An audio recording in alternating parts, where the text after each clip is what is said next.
Nerdrotic.com.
Greetings, Night Owls. Welcome to the Nerdrotic Chill Stream. Good evening. My name is Gary Beekler. I come to you from Nerdrotic.com. Is that where I come to you from? I'm a little tired right now. And I owed you guys a chill stream, so let's do it. What's up, everybody? Good evening. Yeah, it's party time. It's 10 o'clock, 10:01 p.m. here on the West Coast. And I have no idea what time it is in your neck of the woods, but I bet you it's late. I'm betting it's late. So let's see who's here. Let's see who's here. We got LaBelle.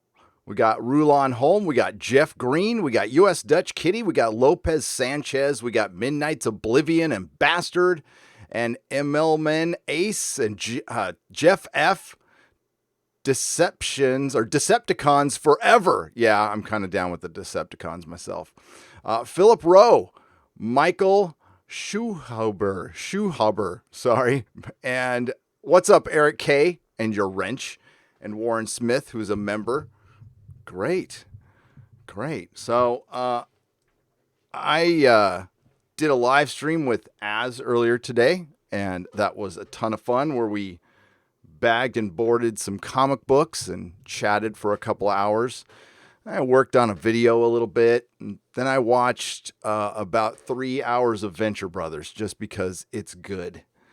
And needed a little me time. Need to watch something good to kind of cleanse the palate of all the crap we've had this year. And the Venture Brothers is glorious. And, you know, with Mr. Brisby, I hadn't seen that episode in a while, and I didn't even realize that what came before the Phantom Menace was the Orange County Liberation Front. And to make that extra weird, it actually exists right now. Free OC. Free OC. Jeffrey Riley. Yes, you did. I just shouted you out right now. Who else we got? Mei Mei Wang. And then we got Jeff Green and Super Slade. Daniel DB631. Frost King 96. Warren Smith. And Charlie Chan. And the Comics Bear. The Grand Inquisitor is here. And Mr. Gentleman. Great. I don't have a ton set up. We're just going to, you can ask me anything. I'll read the chat and we're going to chill out for a couple hours. Az and Dana. Yes, I am shipping Az and Dana hard. I'm still going for Danaz. I'm hoping she sees the error of her ways and unblocks him because his love is real. It's real. So yeah, I got through a long box today of comic books, pretty much all Batman, but I went to Oasis Comics in Palm Springs last year when I went to Contact in the Desert and bought 2 short boxes. They had a bunch of Bronze Age for $1 each, so I bought a bunch for Nerdrotic Jr. Bagged and boarded that today. And found these little gems in my Batman.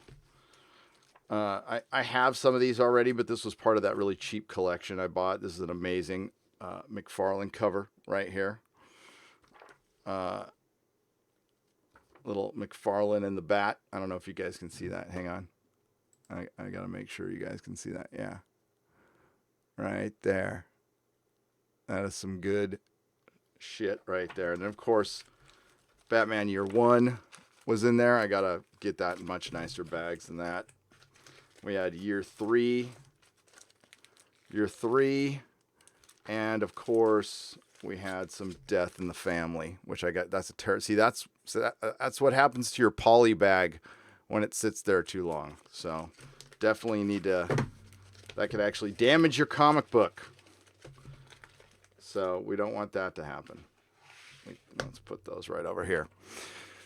Oh my God. So yeah, I'll hit the news tomorrow for the Nerdrotic Nooner. It's going to be back at noon tomorrow, but tonight I really want to take the culture war off this evening and talk about shit we like. We can get in some paranormal. I don't care. We want to make Lord of the Rings woke. Gandalf, you cannot pass. Hell no. They will be coming for Lord of the Rings. There's no doubt about it. If you see the people who are involved in that show, there's a bunch of bad robot people. It's not looking good. The only thing we can hope for is it becomes so expensive that they decide to pull the plug. I don't know if Amazon's going to do that because they've got like $500 million invested in it.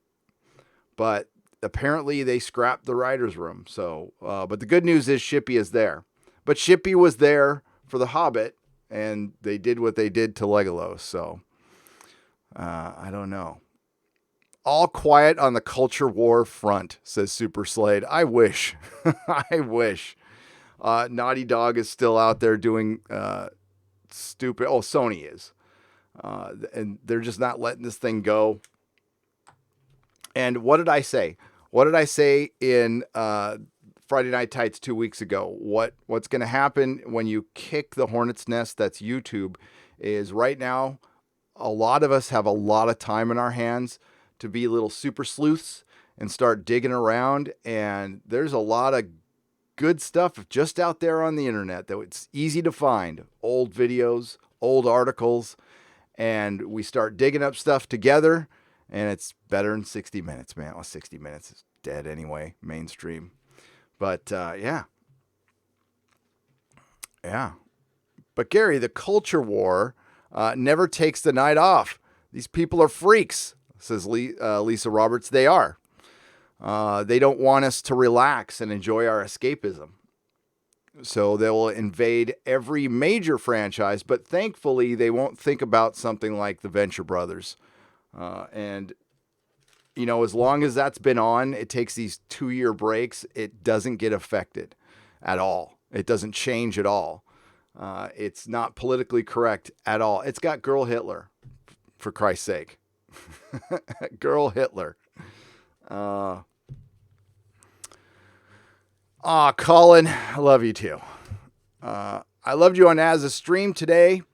Where are you getting your bags and boards? Looking for an inexpensive place since I have thousands of books to bag and board. It is tough to find them, LK, inexpensive. I was able to get them through my shop. I still have a bunch left over from when I left the shop because I knew I was leaving, and the Mylights are very expensive, but you don't ever have to buy bags and boards again. That's the last time you ever have to buy them. You never have to replace them and go through it. So it's kind of worth the upfront cost.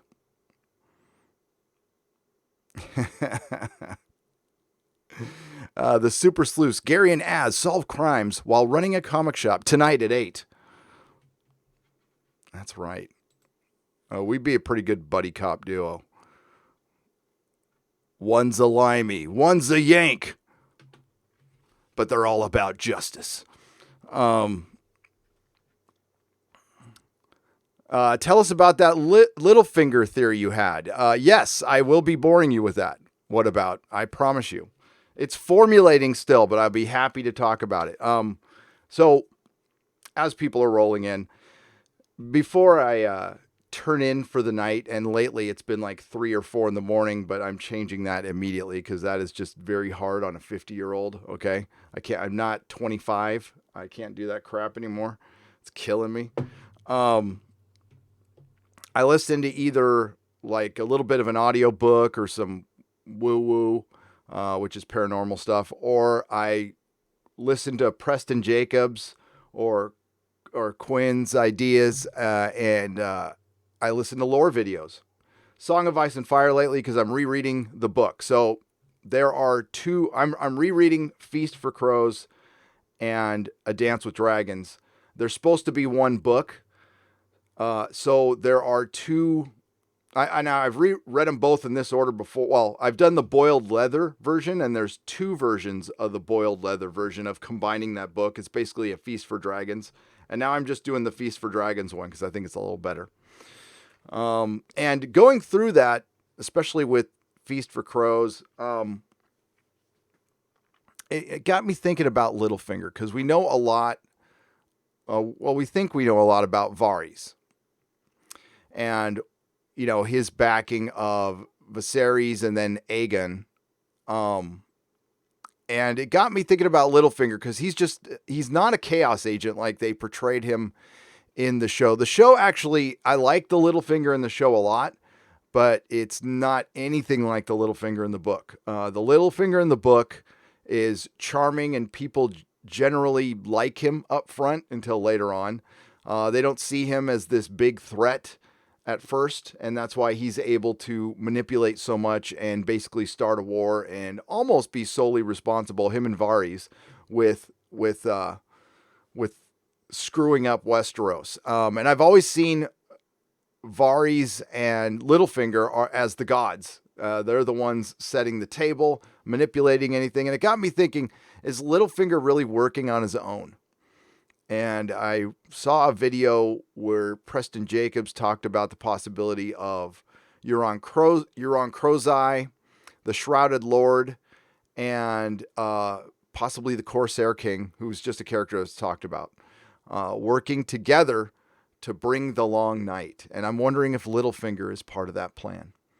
I've listened to a lot of Preston Jacobs. So his big theory on A Song of Ice and Fire is there's no real magic, although that's completely flawed because of the shadow babies that Melisandre gives birth to.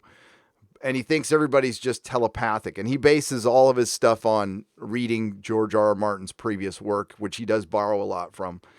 But I don't think that's the case. I think there is real magic. And I do think half of his theories are wrong, but they're very entertaining.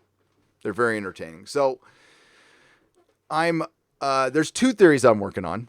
So the first one is with Littlefinger and the possibility of his connection to Braavos and with the Faceless Men, and how he was able to manipulate the realm for so long and get so much money and put the crown in debt when nobody noticed it and he blamed it on Robert. He's just gotten away with so much. It's hard to believe that it's just one guy. And remember, his main motivation to begin with was love. And he was taught a lesson when he, because he fell in love with Catelyn Stark.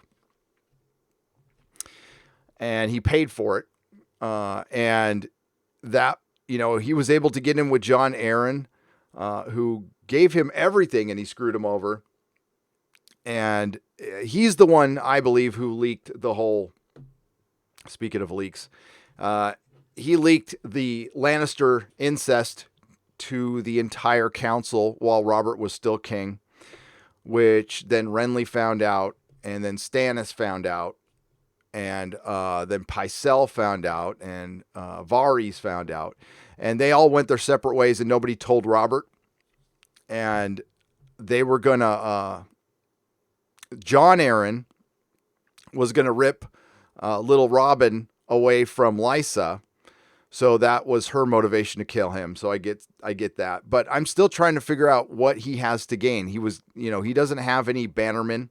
He's got money, but he doesn't have any swords or anything. And that's the one thing he needs if he wants to be king, or if he wants to just be the power behind the throne. It looks like he's trying through Sansa to get the North, to get the Vale and the Riverlands, which he can do through Harry the Heir. But I just think they're as the story has gone on, it's gone away from the political intrigue and gotten more magical. Magic has been waking up in Westeros since Daenerys and the Comet. So I'm thinking he might be one of the agents who wants to bring in the Long Night, and maybe he's working with the Faceless Men because he has a connection to Braavos. His family, his dad, his father was Braavosi. And we still don't know what the Faceless Men want with Arya. They seem to be letting her get away with a lot because everything they tell her not to do, she's still being set up to kill the people she wants to kill. So I think there's something up with Littlefinger, and I think he might be more than just a dude who's manipulating everything. So I think there might be a supernatural element to Littlefinger. I might even do a video on it on Nerdrotic Live. The other theory I'm working on is Darkstar. So I think Darkstar is, I don't know. I was rereading the chapter, and he's a Dane, of course, and a cousin to Sir Arthur Dane, who was supposed to be the prototype for the gallant knight, of course. And that's what George does. He, subverts tropes using history, and I'm still trying to figure out Gerald Dane a little bit. And I'm wondering if he's not all Dane. Like if he's there, I don't know. There's probably major flaws with this theories, but I'm wondering if Darkstar might be a Stark bastard. I got to look into that some more, though. I do. I've read the books too much, to be honest with you. But unfortunately, my memory is Swiss cheese, so I retained stuff for a couple of years. That's all I can say. I took a lot of hallucinogens in the 80s, and it really does affect your mind. It's not good for you at all. Even if you take them when you're young, and you can recover from these things. There were nights I took way too much, and I saw God and multiple realities and all kinds of crazy shit. So. All in the parking lot of a Dead show. I went to 11 Dead shows and I never saw the band play once. I never made it out of the parking lot. They would play Irvine Meadows all the time, and they play multiple shows. So we drive up there from North County, San Diego. It's not a far drive. It's like 50 miles. And we knew every time the Dead was even close, then we can get some acid. And you could just go in the parking lot, and it was easy. There was no cops. Mr. Insanity for $4.99. Hail, here is some coffee money for you for the next late night chill stream you hold. You always bring the best videos and live streams on YouTube. Wow. I hope I live up to that tonight. Because to be honest with you, I was like, going back and forth, I'm like, I'm pretty tired, and Venture Brothers is pretty good. And then Mrs. Nerdrotic came in and told me to do my chill stream. See, she's got your guys' back. She does. She's my strong, powerful female lead. Gary, Arizona governor lifting ban May 15th, moved to Arizona. Jeff Green for $1.99. I might because, for example, if I was living in LA County right now, I'd be packing up my shit and moving. So, I don't want to get serious, but here's my stance on this, because I think we can find a happy medium. We absolutely need to be safe. This is real. It's not fake. I talked to a medical professional who was working in this in my member stream, and I'm not going to say too much other than I learned some stuff that I didn't know. That was pretty serious. But that medical professional also said, we need to go back to work as well. But they said, this thing is pretty damn serious. So unlike what you hear on either extreme, it's usually the middle where the common sense is, and we're not seeing it right now because politicians make our decisions for us. But I hope you are safe where you are. I hope your Grammy, if she is still around, is safe, and Grandpa and Mom and Dad, if they're elderly, and if anybody's at risk, please be safe and don't do anything crazy. But we need to feed our kids too. So there has to be a happy medium somewhere. But unfortunately, the apocalypse has been politicized. And it's not the apocalypse, let's be real. I'm being hyperbolic there. And yeah, hopefully we can just, I don't know. We're going to have to take it upon ourselves because our institutions are certainly a disappointment, to say the least. But we have each other. And that's why we have found each other here on YouTube, because we have been lied to by the excess media and the mainstream media, and we had nowhere to go. That's why I started watching YouTube. I couldn't stomach anything I was watching anymore. And ever since, I've said before, ever since I've shut off the mainstream media, my anxiety is gone. And I used to have tons of it, but that's probably due to all the drugs. A year ago today, on May 12th. Oh, yes. Saruin of House Roundhead. And we still have time. Thank you for reminding me of this. A year ago today, on May 12th, one of the greatest moments for my channel, one of my favorite moments, it was due to a major tragedy, by the way. But I was with my good friend Doomcock, Hail Doomcock, great YouTuber, one of my you know what? Through all of this, I've met all of you guys, and I've met some great friends. Doomcock is one of them. He is I hate to break character for him. He's a solid guy. He is straight up a solid guy. So is Az. So on May 12th, 2019, the worst episode of Game of Thrones came out. The episode where Dany burned down King's Landing. The Bells aired today. We went live. And that was confirmation that we had wasted 9 years of our lives watching a show that should have been the best show in history. And it turns out that the guys running it didn't know what they were doing half the time. And HBO surrounded them with probably, and this is where it sucks, because I put all the blame now, all of it, on Dan and Dave, not even on George. George effed up too, okay? But it was their show. They loved all the glory. But they surrounded themselves, HBO surrounded them with the best people probably ever to work in television when it comes to costuming, effects, cinematography, getting coffee. Okay, maybe not. Maybe leaving a coffee cup on the table was bad. You can tell things got rushed.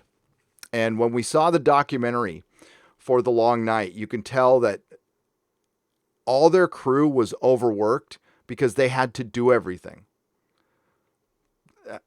They had to do, and I'm hearing this more and more with like Bryan Singer Productions. You would hear that he would leave the set for days, and Simon Kinberg would have to come in and direct, or the second unit director would have to come in and direct. This stuff happens all the time, and it's almost a miracle if we get anything good. So, I used to believe that seasons 1 through 4 were absolutely 100% solid. And then I talked to Mahler, and Mahler opened my eyes on a couple of things towards the end of season 4. So now I'm going to say only seasons 1 through 3 were rock solid for Game of Thrones. Season 4 was Season 5 had a really great episode.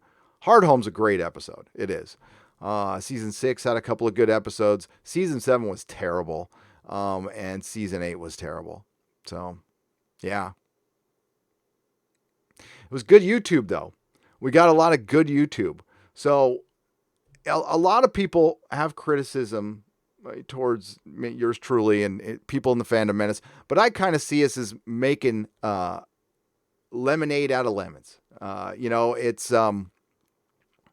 we speak our mind, we vent, and then we laugh about it later. So I think that's good, instead of just quietly not admitting to ourselves that we're watching crap and this thing that we've loved for so long is gone to shit because people don't care about it, or they say canon doesn't count or some dumb crap like that. And you just, if it wasn't, it was like it was brought up earlier. Having our escapism taken from us, we feel it now. You really feel it now. And I see a lot of people. Mark Bernardin was talking about this on Kevin Smith's podcast, where people are going inward. They're going to what's comfortable right now because some people out there are scared. And listen, I'm not shaming anybody for that. If you watch the news, I don't blame you. I'm doing okay. I'm not genuinely worried about anything other than the economy and my kids' future. But as far as like my health or my family's health, right now, I'm not worried. Worried about my mom, but it's but our escapism is so important. So that's why it was nice to watch 5 episodes of the Venture Brothers, and I haven't done that in a couple of years since I reviewed season 7. It was 2018, so it was more than a couple of years ago. I don't know where they're at with season 8. Hopefully it's coming out soon. It'd be great if they drop some Venture Brothers this year. Oh, that would be great. Because Hank is missing right now. Hank is gone. He put on his Batman mask and left. Piano Dean. What's up, Piano Dean? Hail, Gary. Did you happen to see the video? I will check it out. According to Lucasfilm writer Matt Martin, canon is all fake anyway. R.I.P. Star Wars. Nikki D for $5. When I think people conflate canon because they conflate it with a lot of things to bolster their own arguments. We all have our head canon. We all have our different points of view on Star Trek, Doctor Who, or Star Wars, but there has to be a basic foundation, and that's what that's what I'm talking about, and that's what generally is wrong. So that basic foundation is Luke Skywalker was the hero that threw away his lightsaber, not in disgust in The Last Jedi, but to save his father. The one person in the galaxy when everybody else would have been kill Darth Vader. Screw this guy. He's lost forever. And Luke made a decision that was quite reckless when the whole galaxy was depending on him. But it was his faith, and it was through love. He threw away that lightsaber. He wasn't going to go to the dark side. He wasn't going to take part in it.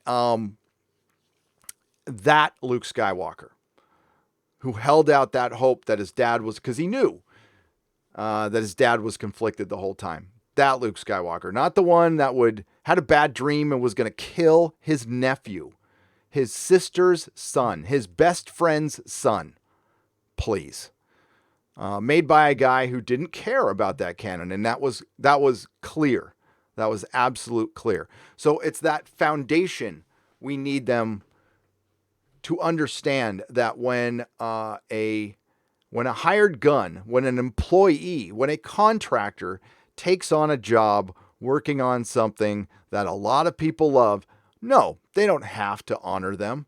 But if you want to continue working in that career, if you want to be respected, then you need to respect the love people had for that franchise. Unfortunately, the people in charge don't have that respect either, and it's because they know so little about it. I don't think Bob Iger sat down and went, how can we piss off Star Wars fans? No, I just don't think he knows. I think he's a clueless weatherman who is a CEO now, and he knows how to buy stuff and look real good, and probably is a decent leader of people in the corporate environment, which is the death of art. And that basic foundation needs to be respected because that's the core. That core is what people pay for. All right. Doctor Who. The core is Doctor Who. The mystery is this crazy man in a box who goes and solves mysteries and takes on gods and doesn't fight them physically and outwits them. And Hartnell was first. That's it. you can pretty much play with a lot of stuff and people would be okay with. There was just some stuff you shouldn't mess with that they decided that was the first thing they decided to go for. Why? Because they wanted to take something away. That's it. That was their motivation. Chris Chibnall, yeah, sure, he's been a fan for a long time. I don't think he cares about Doctor Who. I mean, I know he doesn't care about Doctor Who. I know he cares way more about how he's looked at by his peers. And that's essentially the problem. I tweeted about it today, about posers and infiltrators.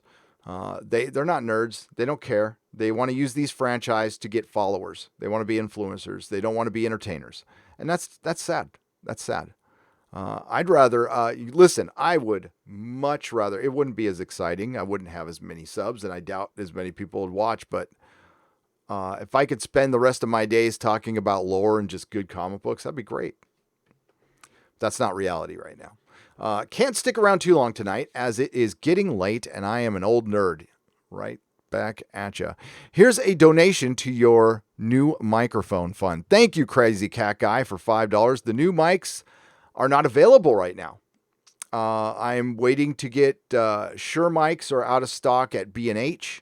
They're out of stock at Amazon. I generally buy from B&H. I have a long history with B&H. It's a great company. The prices are pretty good, but I don't know. I've never had a problem with them. And if you need to return something and it's, yeah, that's where I got my cameras and stuff. So I've always just been kind of loyal to B&H. And I think it's May 25th. So it's a couple weeks till the Shure mics come in because I'm going to be getting a Joe Rogan Shure mic. And a sound deck and all that good stuff. Thank you very much, Crazy Cat Guy. Sergeant Politeness for $5. Hail Gary and hail chat. Thoughts on Joe Mad's Battle Chasers? I started revisiting it yesterday because it's been a few years. The Last of Us for life. T. Louis for life. T. Louis for life. You gotta spell it right though. It's T period and then Louis, and it's Lewis actually. So T. Louis for life. That's right. Joe Madrero's Battle Chasers was great and late. Great and late. I know people wanted it. He was slow as hell. And then he went into video games, right? He just got lost interest in comics. The thing is, drawing comics is hard. It is incredibly hard work. It takes forever. You're under the gun when you're working for Marvel and DC. And there's a really high burnout factor. So only a precious few artists can do, like John Byrne or Mark Bagley. I mean, those are rare artists. And yeah, and they don't make enough money. And there's a high burnout ratio, and that's why the writers started getting a lot more focused than the artists. The artists were the rock stars in the 90s, then the writers became the rock stars later. And then there was a loss of respect for the artists, and you've seen the art just go downhill. Now there's still some great art out there, but I see a lot of lazy stuff too, even from the big time guys, because they're under the gun all the time. So I understand that. But Joe Mad's Battle Chasers were great. It was great when it came out. I can't say I've read one in the last decade, but I think the last one I read was in 2005 or 6. And I don't think that, I forgot when it stopped coming out. Are you a fan of any Stargate series? Excuse me. Asked Halesburg for $2. I am not. I haven't watched any. When it was on TV, I mean, there was like multiple versions, I know, but I know it was on after Battlestar Galactica, and I just didn't see it stacking up, and I hated the movie. It's like the one Kurt Russell movie I hate. I hate a couple Kurt Russell movies, but it's hard to because I love Kurt Russell. But I'm going to probably watch it. I have a few things to watch before it, and I'm probably just going to watch the main series to check it out. But eventually I will, because I've heard too many people say too many good things about it. So I could have been wrong about that one. Nano Reaper for $2. Gary, do you like dark or light roast coffee? Either. Either. I mean, I prefer dark roast, but, either. If it has caffeine in it, I'm good. I'm not a super picky eater. It's weird. Food, I'm not a foodie. So I mean, I'll go to nice restaurants for Mrs. Nerdrotic or something like that, but food to me is sustenance. That's it. So I don't like seek out, in and out once in a while, but I don't get excited about food. When I'm hungry, I eat. That's it. But I like coffee. I get excited about coffee. I do. It's like my last vice. Larry, thank you for the very phallic unicorn. And just to reset that, my sister, when I was very young, told me that unicorns, I didn't ever tell the rest of the story. She told me that unicorns were a phallic symbol. And my question to her was, what's a phallic symbol? And then she told me. My sister took great pleasure in ruining stuff for me. My older one, she was mean. She's the one who told me Santa Claus wasn't real at a very young age. Scarred me for life. Phil Moore, I'll never forget when she told me. I'm like, I knew that. I knew Santa wasn't real. What do you think? I'm dumb or something? I gotta go now. It'll be up to the fans to create the stories they want. From videos like Star Wars Reimagined and Astartes. Am I saying that right, Warhammer friends? Am I saying that right? Astartes, or is it Astartes? To Comicsgate, it'll only become easier.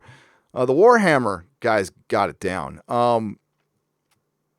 If you love Star Wars and old Star Wars, you love it to death, Star Wars fan. I am from the George R. R. Martin school of fan fiction, although it could be argued that Game of Thrones started out as fan fiction. I think you should write your own stuff, even if it's straight up, from the Star Wars universe. Just rename everybody and make it your own stuff, because if it takes off, then it's yours and you can make some cheddar off it. And I think there's a finite pool of creativity that we get to draw from, and that runs out. And I don't think it should be, I wouldn't call it wasted. I don't think it should be used on somebody else's property. I think you should use it, if it's your decision, on something original. And have your own character that you can take pride in. It's the difference between, being a director and working for Disney, or being an independent director and doing your own stuff. It's great. There's a lot of people out there who love to have the status of working for Marvel and DC, and that's something I thought I wanted in my life too. Okay, so I identify with that. In 2008, when the recession hit, the shop got hit pretty hard. The comic shop got hit pretty hard. So I had to take on a partner.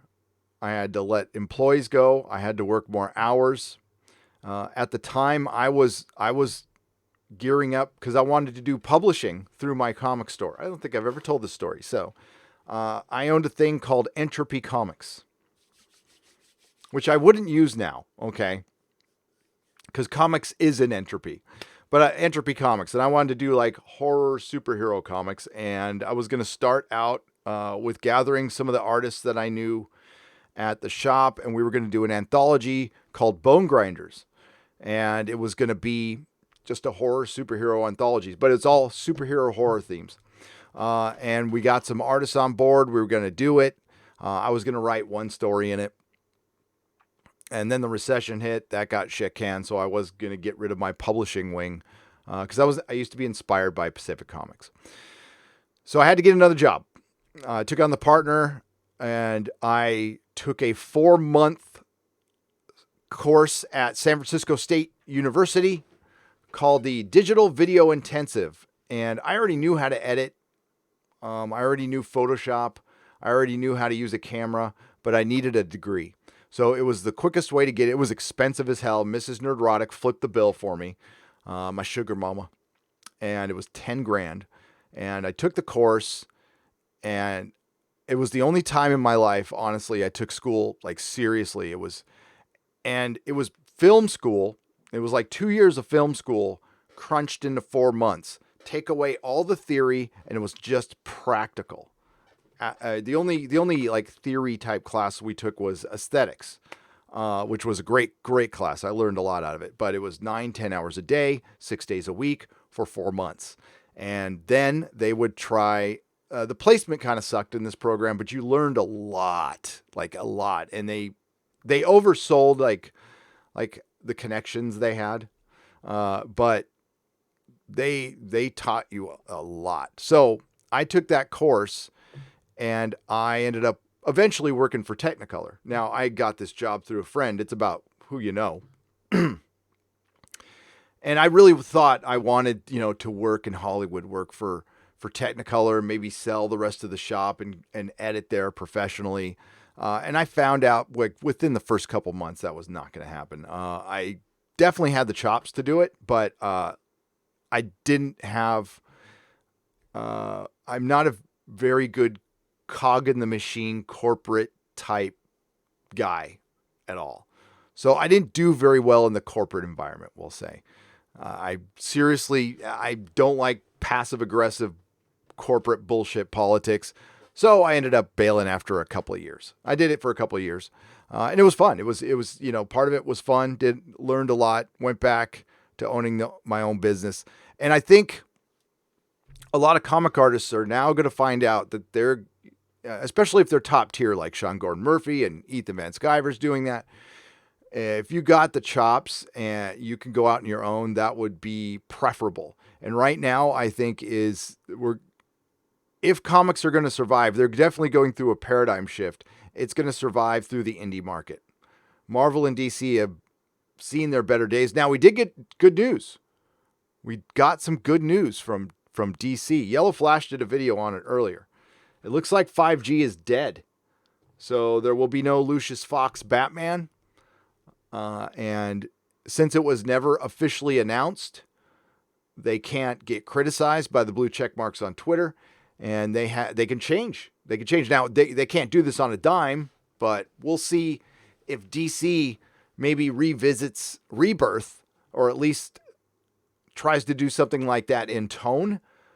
That might be good. Will it save the industry? I doubt it. Too much damage has been done.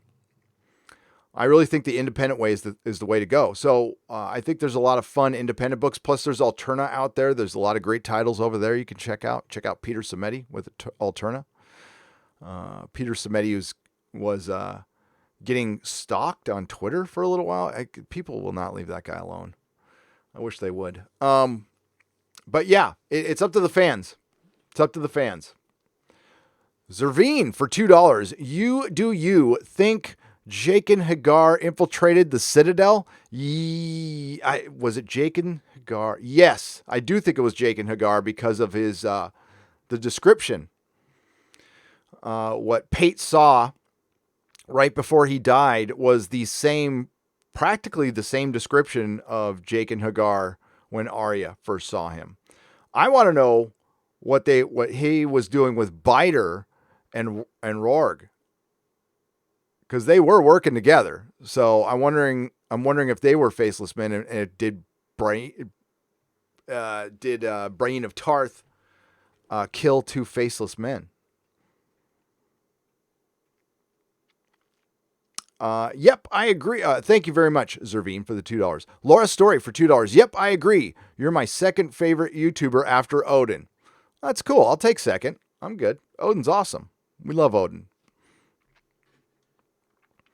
I am not here to compete with Jeremy or Odin. I don't care if they have more subs. I want them to succeed. And that was...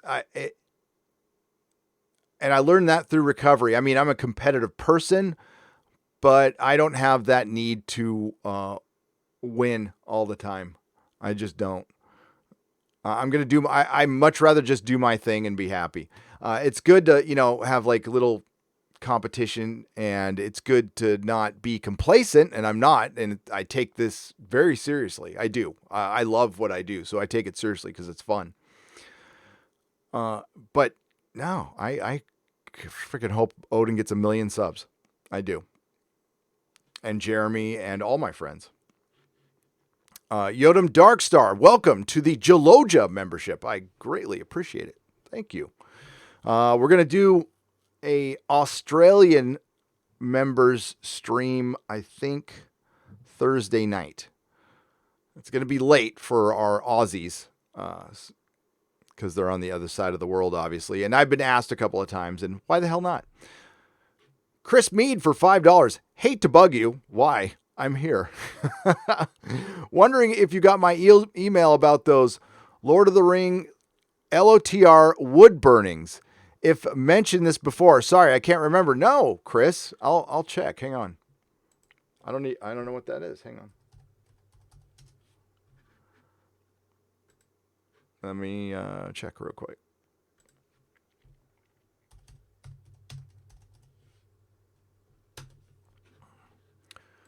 Let's see. Oh, those are cool. Those are wood burnings. I don't even know what those are. Yeah, these are wood burnings. If you don't want them, they'll probably end up at a garage sale. Hell yeah. Oh, the Lone Ranger one is brilliant. Dude, yeah. Hell yeah. I'll find a good home for those. We can have those hanging up in the shop, Chris. We can say donated by Chris Mead. Certainly. Hell yeah. Thanks. DC is, I can't show it because it's my email or I would show you guys. DC quietly canceled Woke G5 reboot and gave NPCs the finger. Yellow Flash posted video, so DC Comics might not be sold, so I guess DC got red pilled. Adam Wolford for $5. I wouldn't go so far as calling Hollywood getting red pilled, but we've gotten two good signs from DC now. Supergirl canceled, possibly getting Henry Cavill, comics turning around, but you have to remember Greg Berlanti runs the television division, and that is not going to turn around. That is going to be woke as hell. That is as SJW as anything. It is as SJW as SJW Marvel, and it sucks. We're going to get a Superman TV show, and I'm not excited about it at all. That sucks, and I pray he doesn't do a Batman. If somebody does a Batman TV show, I hope it goes on HBO, and his name's not on it at all. And Jar Jar Abrams is going in. So, I mean, there's good and there's bad about that. But as far as I don't think Jar Jar will have any influence on the comics, I hope. And that is my biggest concern. Imagine Disney buckles and George gets Star Wars again and retcons the new saga and dedicates himself to rescue what is possible, says Diego Flores for $16.90. George, I don't think he would do that. He's too old to do that. I think if he was a little younger, that might have actually lit a fire under him. But I'm not totally convinced that George is upset as we are as fans. Let's just say, I don't think he's happy with what they've done, but I don't know if he's as unhappy as we are because he still has Disney stock. He's still showing up on sets. I know he regrets the decision, and that's going to go down as one of the worst decisions of all time. One of the worst business decisions of all time. George Lucas, who, love him or hate him, was an innovator, technical innovator in Hollywood like no other, a genius when it comes to that stuff. But he made an emotional decision and sold Star Wars to the devil. And that's why I was busting up when I was watching this. There's a Venture Brothers episode, if you've never seen it. It's hard to explain. But they encounter a Mr. Brisby. So Mr. Brisby is supposed to be Disney, and he's got Brisby Land, and it's got a B instead of a mouse. And there's a Dr. Venture's two kids get kidnapped by the Orange County Liberation Front who want to bring down Disney. And they're just, they're like suburban moms and dads of Orange County who don't like how Disney's encroached on their malls and their Applebee's. And it's hilarious. It's hilarious. And it made me think of the Phantom Menace. And I'm like, oh, the Orange County Liberation Front is kind of the Phantom Menace. And the leader has a big orange on his head, like in the thumbnail. And they have uniforms and they're all free OC. And it made me think about, all the protests at Huntington Beach. I was just cracking up. And I'm like, I never thought there would be a Orange County Liberation Front. And I never thought I'd agree with them. So there you go. Did you see Signor's vid of Campia hating Gal Gadot? I did not, Jedi Knight, and hello, Jedi Knight and friend of Alita. It's good to see you for $2. I did not, not a fan. Not a fan of either, to be honest with you. But I didn't mind Signor at first, but I don't hate him or anything, but just not. He could totally exist though, and I can believe. Why would Campia be hating on Gal Gadot? Was he hating the decision to bring her on as Wonder Woman? I'm trying to think back how I felt about it. I don't know. I thought she looked all right. I thought she was a little too skinny. That was all. I think that's probably what I said. Is she's too skinny. But she ended up being great. The question is, I mean, you can hate on somebody, but then if you see the movie and you actually like it, can you admit that you were wrong? That's all. I think Mr. Campia has a problem doing that. I see my friend Tom is in the chat, so I think he has a little problem admitting he was wrong about something. Shit, I'm wrong all the time, but that's all right. I have not seen the video though. I'm not into the YouTuber on YouTuber stuff. Unless it's memeology. Newer to the channel. Love the content. Question for you. Deep Space Nine is my favorite Trek by far. Interested to hear your thoughts on it. It has... Okay, so when Deep Space Nine first came out, I hated it because it was different. And change was scary. Then I learned to like it over time, and now I would rather rewatch DS9. I tried to start a rewatch, and then I got sidetracked. But I'd rather watch DS9 than TNG right now. Now, the original series is by far my favorite, like by far. But DS9, I like more than, well, especially since Picard came out. My whole outlook on Captain Picard is, he's my least favorite captain right now. The show completely, and you know what? It was the motivation behind it. It was Patrick Stewart being into destroying his own character. I'm like, so it'll be a while. I mean, it's not going to ruin it forever. I can probably go back and watch TNG again, but no, DS9 was better, and may it never get touched. May they just leave it alone. And you got to credit Rick Berman, a guy. Okay, so that's where I was wrong. I'll tell you right now. I was way wrong on Rick Berman. I used to be very critical of him. I thought Star Trek had a stick up its ass. I didn't like the idea of Enterprise being a prequel. Generally didn't like the show. I got talked into watching it all the way through. And yes, seasons 3 and 4 were much better. You're right. But it still was like mediocre at best. I liked Voyager. I actually liked Voyager. But I used to be very critical of him, and I thought he was stale and boring. I was wrong. I take back everything I said. I'm sorry. Please come back. I was dead wrong. Father Ancient Pinto for $5 Canadian. And that's he just says nothing. He just says nothing, but he donates. Thank you very much. And Paul Gibbs gives a super sticker with a thumbs up for £2.99. Thank you. I appreciate it. So what are you up to, Tom? I saw you in here. I thought I saw you in here, Tom. What's up? How's it going? There's Tom. What's going on, Tom? I was checking to see if you said anything. So, yeah, where was I? We were talking about Star Trek.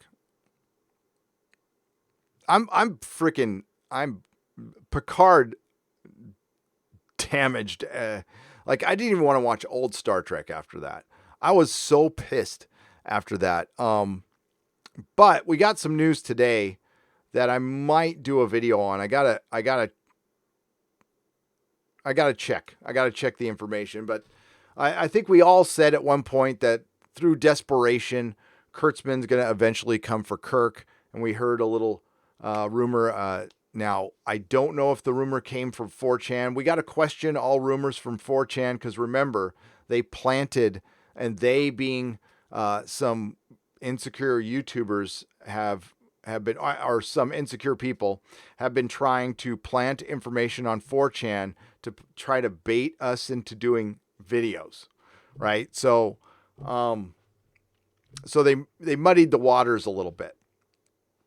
That's nothing against the angry Mr. Fibbles. He just posts stuff on Twitter. It's not his responsibility, and no shade on him or her at all.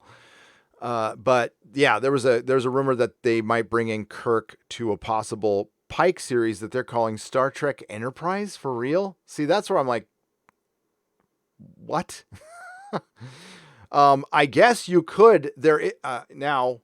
You could continue the series. You could say it's. You could call it season 5.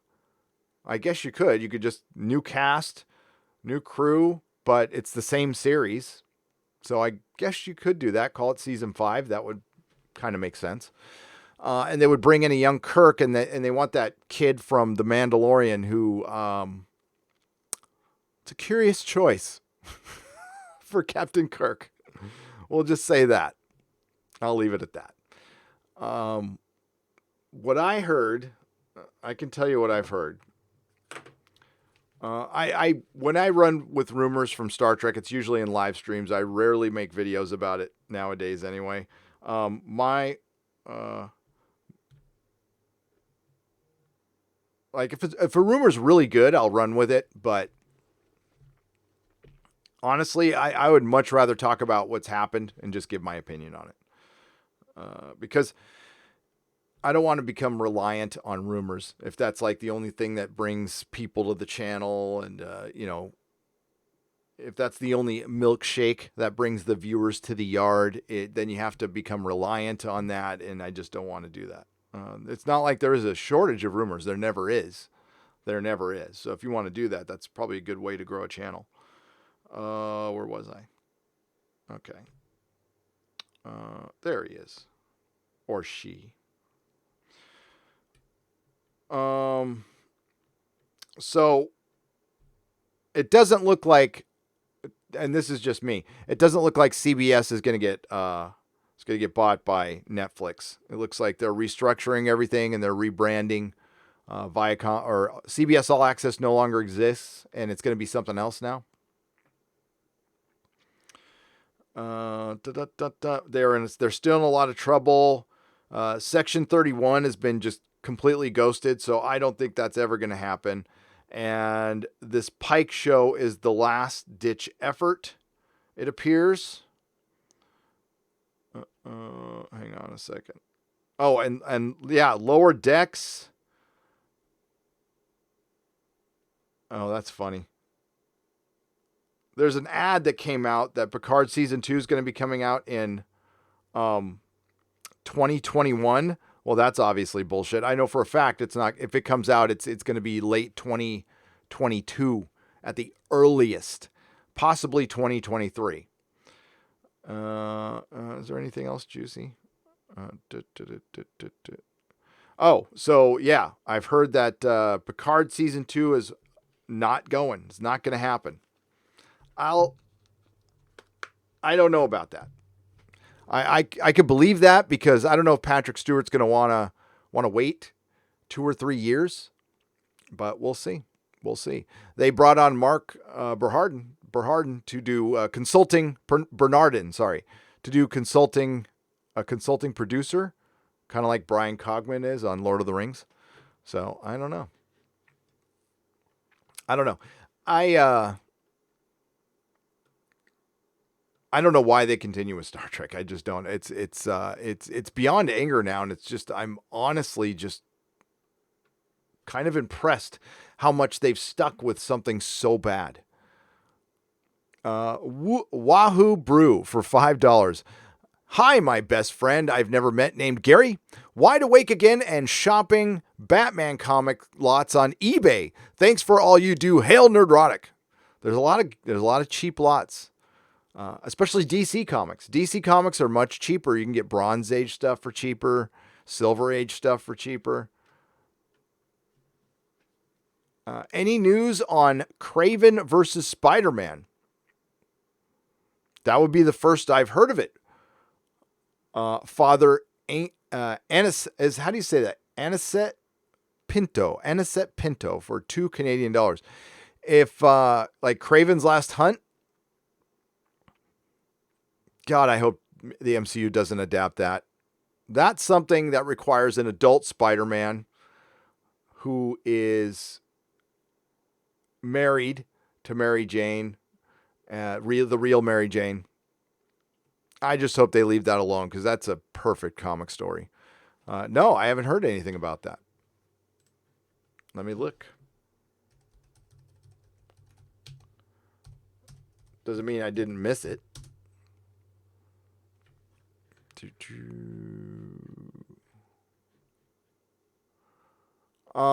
Doesn't Sony want to do a movie with Kraven?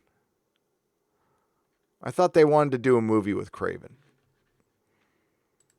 Who knows? The Sony stuff might get pulled off. I was looking forward to Morbius. Hail Gary and Az. First ever bundle 38 comics ordered. Oh, nice. VK is, how do you say that? Vikion? So is the 4 supposed to be an A? Vikion? Thank you. And congrats. Buying comics is good because you have lots of time to read them and get old comics because they're good. What's up, Eric K for $5? Fix Star Wars. Have Luke do a J.R. Ewing wake up from a bad dream. The last 6 movies gone. He's getting old though. George Lucas is getting old. So I think if the person who's going to fix Star Wars, they would have to, it might be Kevin Feige. When I saw that, I forgot who the interview was. It was somebody somewhere at Marvel. Kevin Feige came out and said he's a bigger Star Wars fan than he's a Marvel fan. And he came out and admitted that like he has knowledge of Marvel, but it's not like he was a lifelong comic book reader. So I think a lot of people get that mistaken. And he says he's got a bigger Star Wars collection than a Marvel collection. And that sounded like somebody who wanted to take over Star Wars. And he might see it as a challenge. He might feel like I've kind of done all I can do with the MCU and he's going to hand it off, which I think he's going to do. I think he's going to eventually, I think at the first sign of trouble, if I was him, I'd have left already. After Endgame, I'd have gone, okay, I'm done. And he would be a legend, an absolute legend if he walked away right there. Hail, Gary, have some coffee on me. What's up, 3D Trekker? I was thinking about you today. I was. How's it going, 3D Trekker? I hope all is well. Route 69 for Australian $2. DS9 is too dark, was a shift in the wrong direction.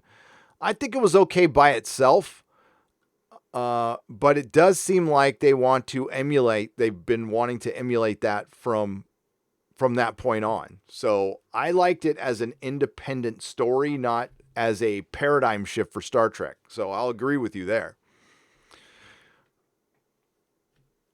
Star Trek doesn't work all dark and gritty. It's no longer Star Trek. And the Trekkies can argue with me on that one all day long. It doesn't work for me. And it doesn't work for a lot of people. And it doesn't appeal to the masses. Star Trek has shrunk. It hasn't gotten bigger. It's shrunk and it's getting old. I was at Star Trek Las Vegas. Tom was at Star Trek Las Vegas. And there wasn't a lot of kids running around there, and there wasn't a lot of 20-somethings running around there. Average age, 40s. Easy. Duncan Egg, Tin Hat Theory. I believe Dunk force-fed Bright Flame to drink the wildfire. Think about it. Dunk is a peasant defeated a crown prince, and Bright Flame is crazy. Someone like that would never forgive and never forget. Ooh. I gotta think about that one. I know Dunk and Egg. I mean, it's brilliant to read those, and it gives you. That's the genius of George. Each chapter tells multiple stories.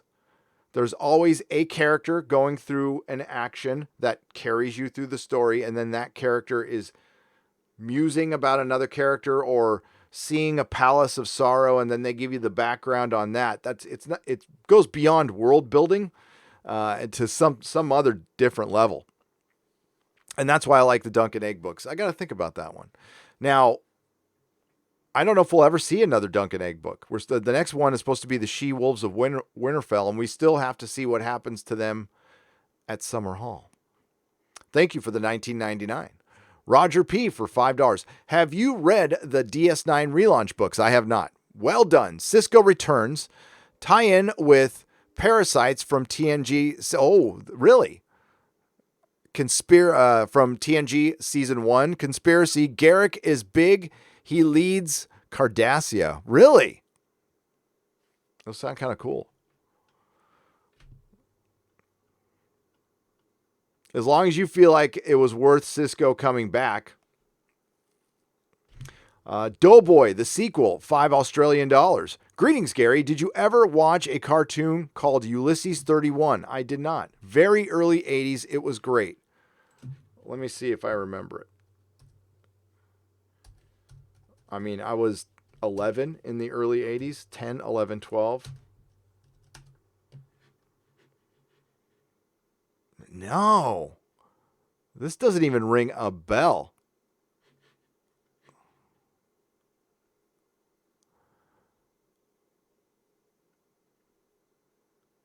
Wow. I might have seen it, but man, I don't even remember this existing. There you go. Cool. No. I love early 80s cartoons, though. The animation was kind of but I love them. The Menagerie is my favorite original series episodes. It's great and shows compassion of Spock, not in emotion, but in action. Great story written by Roddenberry, says Father Anicent Pinto. The Menagerie, every time they showed it on KTLA, Channel 5, they made it this big event. Because they didn't rerun it all the time. So every time they did rerun it, it was like a movie of the week kind of thing. They did it like once a year.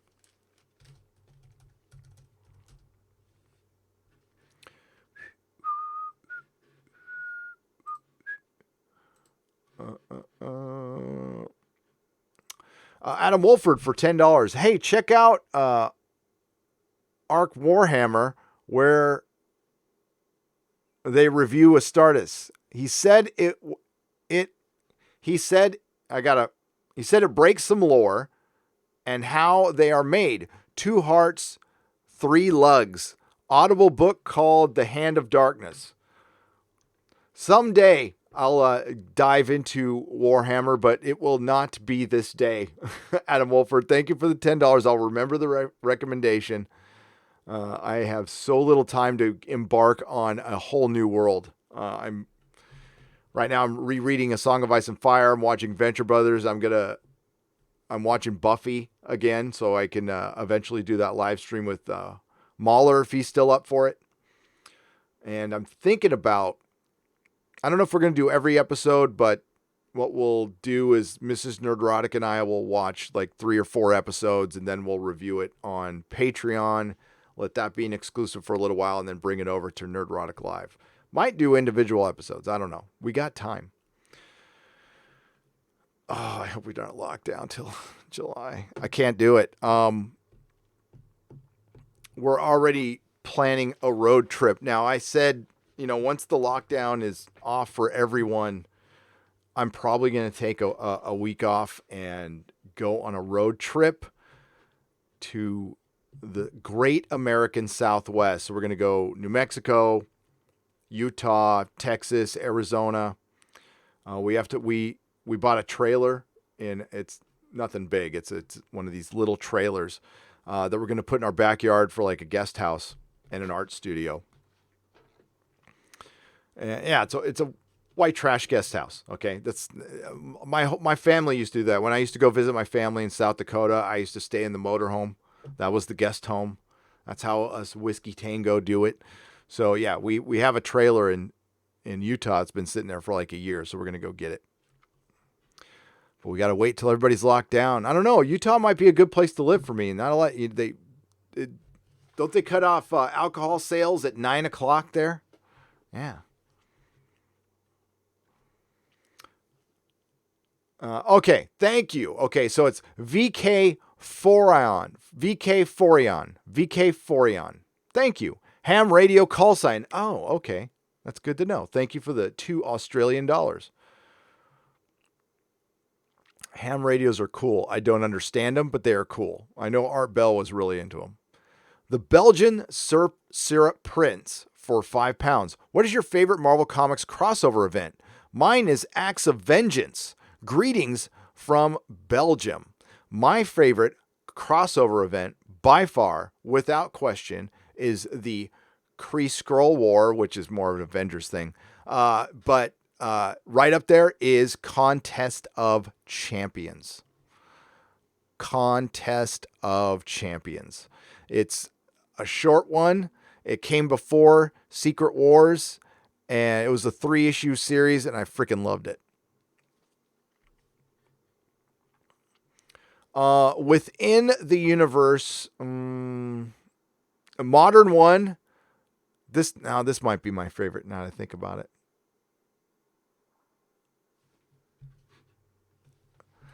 Annihilus. So they did a crossover event. Civil War was like a big turd to me.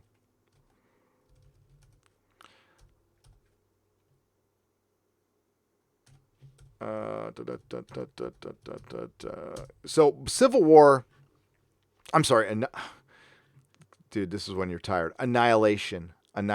So it was a crossover event that was concurrent with Civil War, and it had Silver Surfer, Star-Lord,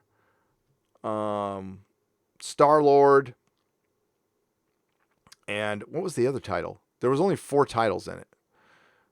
And it ran during Civil War. So Civil War got all the attention, and basically it was there to keep all the cosmic superheroes out of Civil War. And remember, they got rid of Hulk too. But I found that Annihilation had a much better ending, and it led into much better stuff too. And Nova, let me go get my checklist here. What was my checklist? It's not like I own all these books, but it's been like a decade since I've read it. So yes, that's right. Drax the Destroyer, Annihilation Nova, Annihilation Super Skrull, Annihilation Ronin. I thought Silver Surfer was in that one. Yeah, Annihilation Silver Surfer. There it is. And Annihilation Heralds of Galactus, which you don't need to read. But you do need to read all of them, not just the main book. So there's a big lead up to that. And a lot of that stuff you see in the Guardians of the Galaxy movie comes a little bit from that. There was a Guardians of the Galaxy series that they relaunched right around that time, War of Kings time, that a lot of the movie borrows from that comic, from that series, and it's really good. Sent a DM on Twitter with a link article. I laughed so hard when I read it. Makes me wonder what the hell they're thinking. Well, what article was it, Mr. Oh, hi, Beckstar. I'll check. Hang on.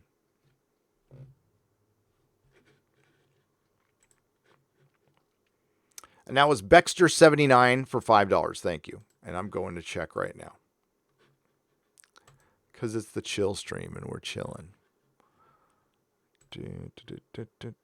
There we go.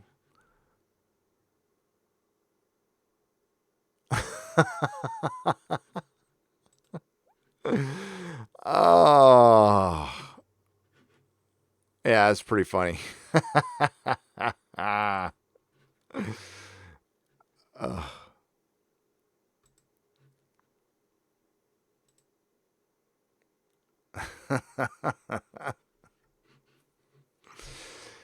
uh, sure. Hey, there's a bunch of Emmy nominations for Watchmen, so why not? I mean, awards are they are so useless right now, and I want you to think about Hollywood and all the SJWs out there. They're always worried about what's the good look. That's not a good look.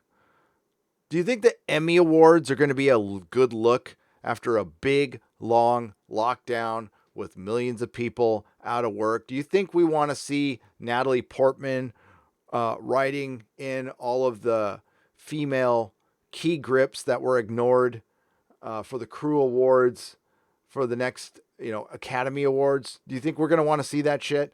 Do you think we're going to want to hear them talk about how we need to fundamentally change our lives, radically change our lives, and rethink consumerism while we're looking for new jobs or thinking about having to close up, I don't know, for example, our hair salons because they were closed too long? And somehow hair salons and barbers have been vilified now because they want to go back to work, and it's seen as non-essential. And people forget that salon owners and barbers have kids to feed, and grooming is pretty necessary. By the way, is it as essential as a hospital? No. Is it as essential as a bookstore? Sure, whatever. I don't know. I just don't think I'm going to want it.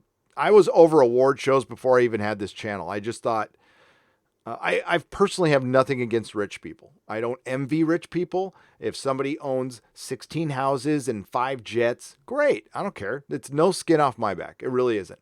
I don't think they're the devil. I don't think they're the cause of all evil. I think they're a necessary thing in an economy. And no matter what system you run, you will always have rich people and elites. I mean, they're just not going away, but they're fun to make fun of because they're out of touch. And, they get their asses kissed so much that, yeah, I get a great amount of joy making fun and mocking rich people, but I've got nothing against them or their money. So it's never about that. But flaunting it, telling us how to live, then I clap back at it. That's all. Because it's quite frankly, celebrities are low hanging fruit at this point. They're pathetically sad, and they're over the era of this. There's always going to be celebrities, right? But the era of the Hollywood celebrity is over. It's over, Johnny. There's no big movie stars bringing people to movies. There's no more big directors. Quentin Tarantino, a little bit. Chris Nolan, sure, but that's it.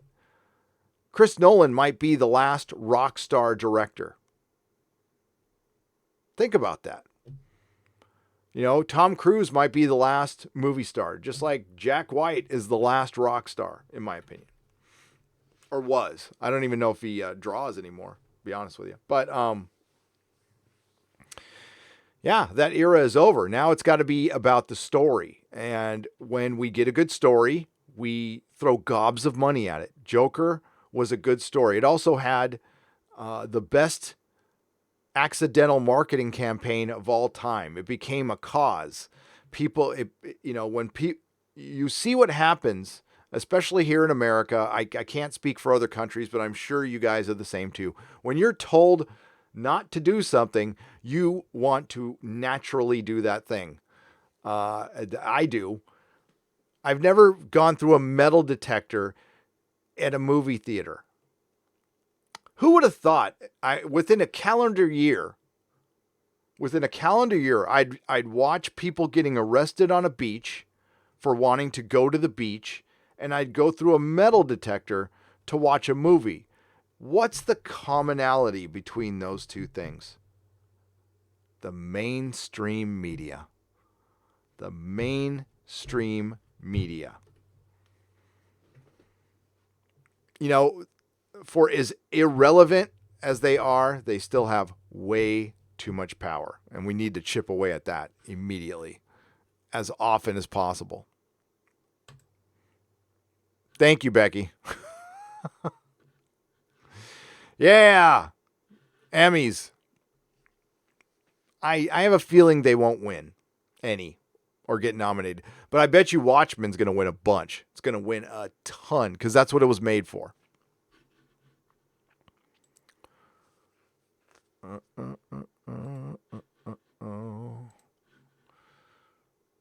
Mr. Wonderful. What's up, Paul, Mr. Wonderful Orndorff?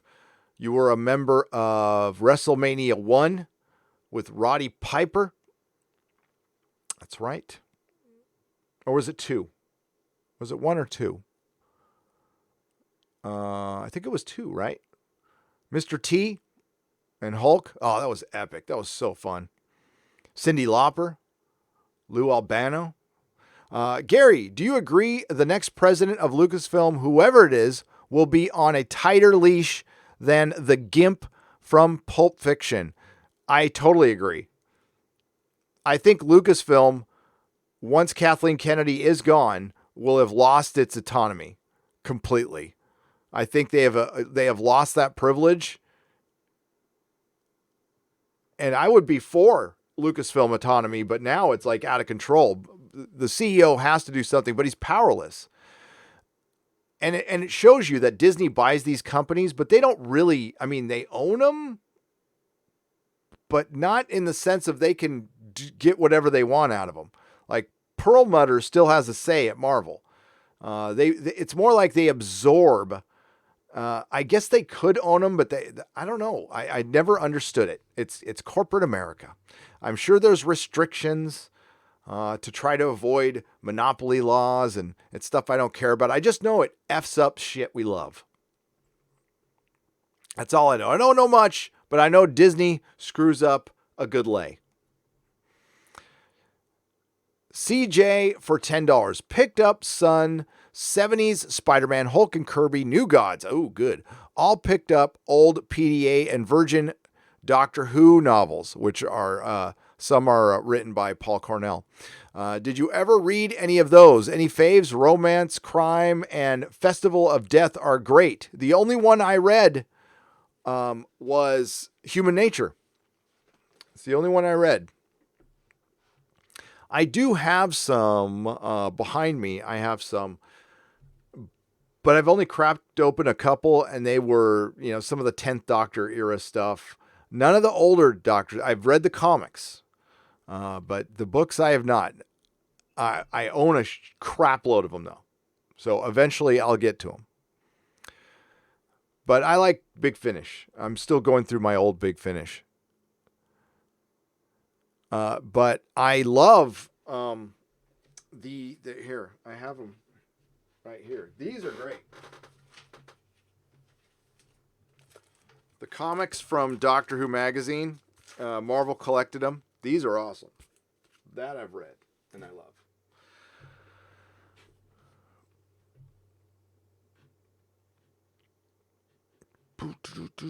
Nicholas Horton, lockdown here will begin to ease off over the next several weeks from Wednesday, says Nicholas Horton in the UK. Yeah, I heard they're going to start filming stuff in the UK again. And that's good. That's good. But CJ, that's good that you picked up your son some 70s comics. That you can't go wrong. That's perfect for kids. Don't buy the kid stuff because they dumb it down, and those were comics made for kids. They were made for everyone. Everyone, this specialized crap that comes out. That's what sucks about this is there was no YA. All right, they just made family friendly stuff and adult stuff. That's it.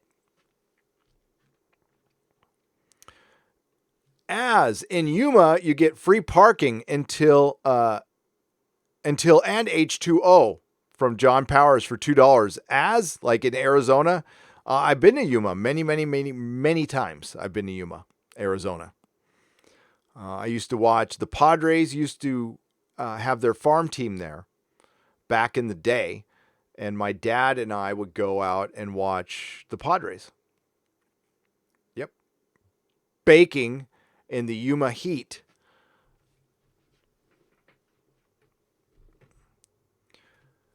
You can do Trek dark, but it has to be only for particular episodes. Story arcs. Balance of Terror was a dark episode. Yep. As was DS9 in the Pale Moonlight. Yeah. I totally agree with that. Sure. Once in a while, you can do funny too. And that was great. The great thing about episodic television, but now that everything's got to be a big long story arc, you can't have the whole thing be dark or a dark muddled mess filled with shaggy dog stories and contrived plot lines and just horrible characterization. Every woman was depicted as a complete, utter asshole in that show. So, I wouldn't feel a lot of female empowerment if I was a woman watching Picard. I'd be all, whoa. Hi, Gary. I got a bit of a noob question. Chuck Dixon, your thoughts? Great. Where should I begin to explore his art? Well, I would go with Chuck Dixon's writer. And I would stick with his... Oh,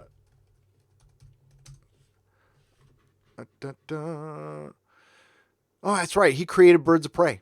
I would stick with his Nightwing series is great. But he's done a bunch of stuff. Let me get you his complete list here, because I don't know everything he's done. That's right. He created Birds of Prey. When it was just Batgirl and Black Canary.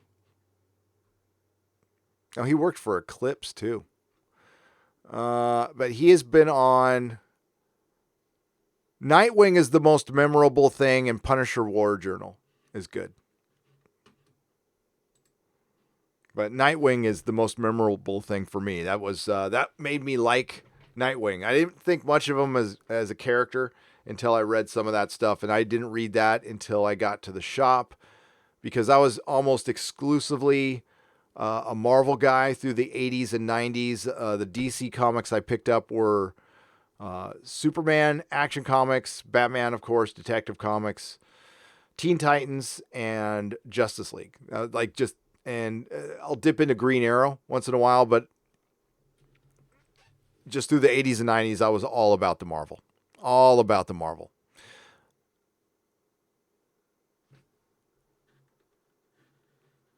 I want to watch Altered Carbon. Does it get woke? Yes. Terminus Est for $2. It gets incredibly woke. I couldn't get through the first episode. That was so bad. I don't know. You could interpret it being woke in the first season, but Joel Kinnaman is badass in it. And I forgot the actor who played Poe is great. And it just felt more fun. The first season... It's another great example of a show that was produced prior to 2015, 2016. There's that line. It's not a line of demarcation, but there's a line. For lack of a better term, it's a wall of creativity, right? So Hollywood was on the upswing for a long, long time. Shows were getting better. Movies were getting better. The MCU just had, in 2014, had its best year, arguably, with Guardians of the Galaxy and Winter Soldier. There was just good stuff coming out. The election happens. Everything turns to shit. But they produced Altered Carbon prior to that. So season 1 wasn't completely filled with that crap. Now, things were changing before the election, by the way. It wasn't all the election. Things were changing for years. In comics, it was, for me, I started noticing it as soon as I got to the shop, but it wasn't at annoying levels. It was just here and there. It was no big deal. But that was the writers and artists testing their boundaries. And they're like kids, right? So kids will constantly test your boundaries. Constantly. And artists and writers were doing that through the aughts. It was after 9/11 when the country was pretty unified, I would say. Comics were pretty unified, but after that, that's when things started getting bad. And they started playing around politically and seeing what they can get away with, and they were able to get away with a lot. And then when Marvel started paying people less and less, and they got cheaper workers and crappier editors, and then a bunch of dudes wanted work girlfriends, and turned the company into shit because they all thought they were gonna be in the movies, kid. So I think they all thought, because they were working for Marvel, that they were responsible for the MCU just because they worked at Marvel. And it all went to their heads, and they thought they could start alienating fans because we're Marvel. We've got so many fans, we could lose a few. Guess it didn't turn out that way. Mr. Anthony Hunter, thank you for the cupper, the sticker there for $4. I appreciate it. But Yodam, Darkstar, Chuck Dixon is one of the good guys. All right. He's one of the creators who's been brave enough to, hey, listen, he comes from a political side. I'm not going to say it's one I agree with all the time, but he has every right. And for one, he's got the balls to come out and talk about his politics, and it's alienated him from the mainstream comics. And so what? He's doing his own crowdfunding stuff, and he's making money, and good for him. And that, and now he can speak his mind. He doesn't have to, worry about losing his job in some whisper campaign bullshit. That must be freeing. And how crappy, how shitty must that feel, that you work all your life to work in comic books, and then you get to a company and you just got to play the same basic bullshit politics that you would have at any other office. And then it just turns into any other job. And listen, comic creatives, a lot of them have always been like this. This is why I've told this story before. This is why I don't get friendly with a lot of them, because they're artists, okay? They tend to be, I'll be nice, a passionate bunch. A passionate bunch. And it gets exhausting. Some of the games that are played, some of these adult high school games, it gets effing exhausting. And now you're seeing it spill out. That's why when Sean Gordon Murphy went to Indiegogo, and we saw Mags Visaggio do her little manifesto on Twitter, that we saw, that's what they have to deal with every day. Every day. Who'd want to deal with that shit? You draw comics. And then, guys like Sean Gordon Murphy and Donnie Cates, or maybe he's one of them, I don't know, bending the knee to these people. Screw them. I hope Sean Gordon Murphy never goes back to DC. I loved his Batman stuff, but yeah, never go back. Make hundreds of thousands of dollars on Indiegogo and never go back. And then they'll lose all what few good people they have left. And then Zoe Quinn could be editor-in-chief at DC, and we'll see where it goes.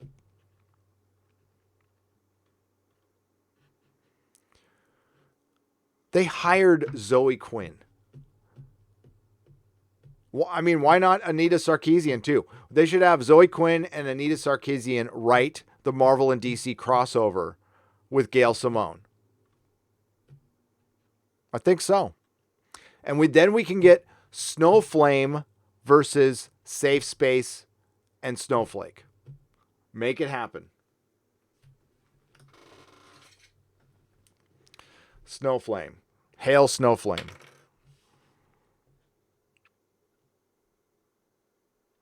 Hi, Gary. Wanted to give my thoughts on Trek. Current Trek tells us how bad we are. Old Trek told us how good we can be. Wow, that's well said. Exactly. It makes all the difference. Sean Carter, you're right. Well said. Absolutely. But you know what? There are some people who would just tell you you're wrong. The Star Trek you watched and loved for years, you don't understand it because they understand it more than you. We had some, I don't want to talk about other YouTubers.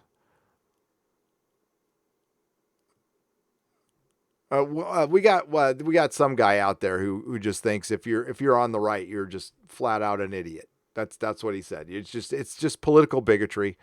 And it's really endearing. It's such an endearing personality. Yeah. Yodam Darkstar, a little fist pump sticker right there. Thank you. Awesome. Right back at you. Okay, I got to. How am I supposed to say this name? Dixon gave us the mullet Superman era with all its crappy tales of moral relativism. Only thing worse from that era was Busiek's King Thor nonsense. The mullet Superman, I don't know. I didn't hate it. I didn't see it as total moral relativism.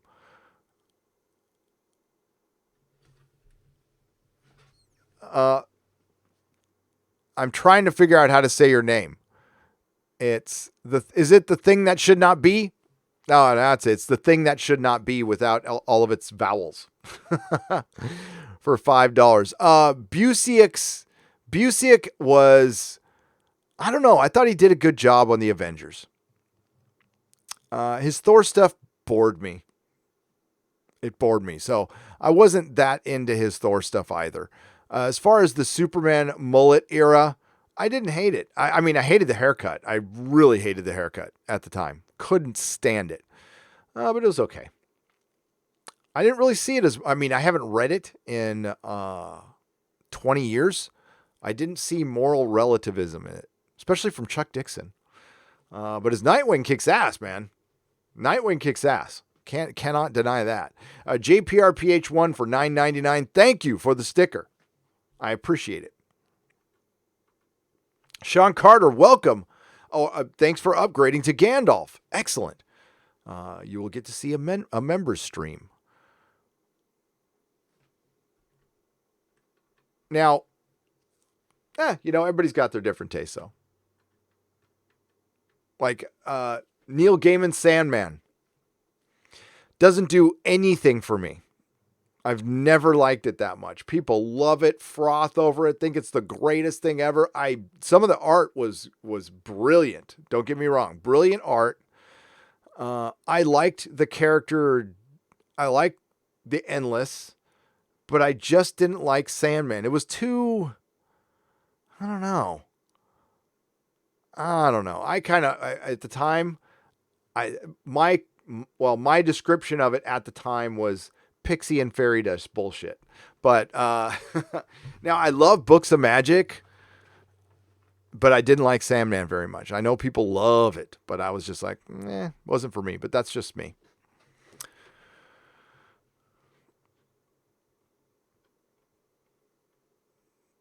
But hell, I own it. So I own the full run. Trekker T for $5.49 Canadian says, "Hail Gary, please get yourself a nice coffee." I will, thank you.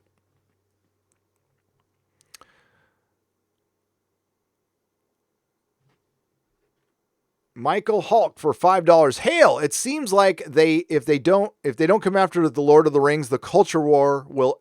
Okay, let me say that again. Hail! It seems like if they do come after the Lord of the Rings, the culture war will be escalated to a nuclear phase. Thoughts? Also, favorite Batman storyline. Okay, favorite Batman storyline. That's tough because I have a couple. But I got to pick one. Can't sit on the fence for that one. So, gun to my head. Favorite Batman storyline. I love Batman Year 2. And for me, comic books are like music. So they're like a favorite song. When I consider a favorite storyline, I also consider the time I read it. And I was young, and I was having a good time. I was right around the time I met my wife, Mrs. Nerdrotic. So it was a really good time in my life. And I remember buying that comic off the shelf at Thrill Books and reading it and drawing the covers over and over again. That McFarlane cover I showed you, I tried to draw this 1,000 times. I'll show you again. Now, this isn't from Year 2, but this is McFarlane did a cover for Year 2, and he also did this cover, and I tried to draw them like over and over again. Look at the names on that one. Starlin and Cockrum doing Batman. Ah, ah. But yeah, Batman Year Two. Now the best single issue is obviously Killing Joke, but I love the old Neil Adams. That's my favorite era of Batman. Is the Denny O'Neil, Neil Adams era was just beyond great. So culture war with Lord of the Rings. It will go. You know what sucks about that is the Lord of the Rings fandom. Their fan base is the nicest fan base of any fan base, without question. The nicest people are in Lord of the Rings because they haven't been really involved in any of this culture war shit, and it's been free of this stuff. Even with The Hobbit coming out, there was controversy about the movie, sure, but it didn't even get ugly with that. You don't hear anybody frothing from the Lord of the Rings community. There's just a lot of love there, and I'd hate to see it get embroiled into the culture war. It's kind of like they're too innocent for this. They don't deserve this shit. But it will certainly divide on political lines, and that's what they'll do. And that's why it's purposeful. It's absolutely purposeful. It's almost like they need to. It's almost like each side wants to identify each other. It's like, and believe me, there is plenty. If you're Lord of the Rings fans, there is plenty of ways they could insert politics when they don't need to. Because I think a lot of people involved don't know a lot of the lore. And I'm no shippy by any stretch of the imagination, but there is a lot of stories you can tell that would probably surprise a lot of people. Like, I think there's a lot of people out there who just think it's a giant sausage fest. Like Lord of the Rings is a giant sausage fest, which is not. It's clearly not. So read some of the lore and you'll know. But it certainly is supposed to be Northern European mythology, and it should be kept that way. Now, are we going to have like some brown elves? Sure. Who cares? That doesn't bother me. What bothers me if they'll try to like uber sexualize it when it doesn't need to be in any way, shape, or form, because this should be something kids should be able to watch. And yes, I know they try to sexualize our kids, and I'm like, I am no prude, by the way. I would rather see my kid see a pair of boobs than somebody's head being chopped off, if I had a preference. So I am far from being a prude, but I think Lord of the Rings should just remain what Tolkien intended. And there will be no boobs in Lord of the Rings. There will be no sex in Lord of the Rings. It is there's love, of course. That's what it's all based on, but it is good versus evil and the loss of free will.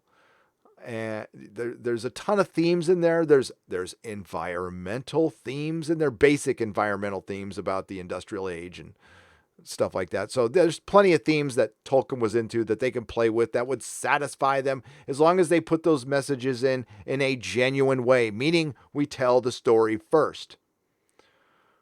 Or just try to entertain as many people as possible. I think that should be Hollywood's mission statement right now. Of course, you guys saw that article out there, right? That article. Here, we got Lethal. What's up, Lethal? How's it going, buddy?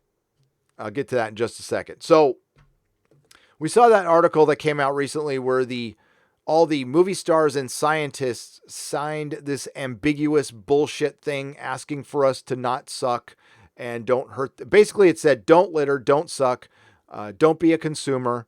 And we're not going to change our way, but you need to change your ways. World, plebs, and Adam Driver signed it, and Kate Blanchett, speaking of Lord of the Rings. I think we should get some YouTubers to demand that Hollywood not suck, that they change their ways, that they respect the customer.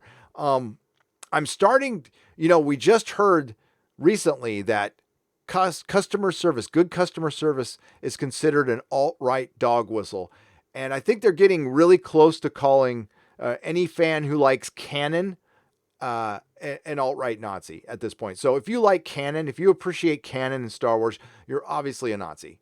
So you should just come clean, you bigot. Yeah. So here, I got what's lethal lightning? Lethal. Sausage Fest. Oh no, mature elf vag for the win. Oh, most definitely. If we get some mature elf vag, what about mature? No, I don't want to get too dark on that one. I almost did though. You know what I was thinking though, Lethal. You know where I was going with that one. Hey, we can get a porn parody. That's fine. Axel Braun. I'm trying to think of a porn name for Lord of the Rings. Oh. You don't have to change the name at all.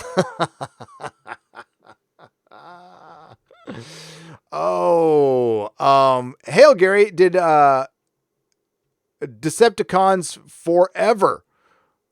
You know, maybe I shouted out your name and I didn't read the super chat. Sorry about that. Hail Gary, did my super chat come through earlier? It did. Let me go up and read it.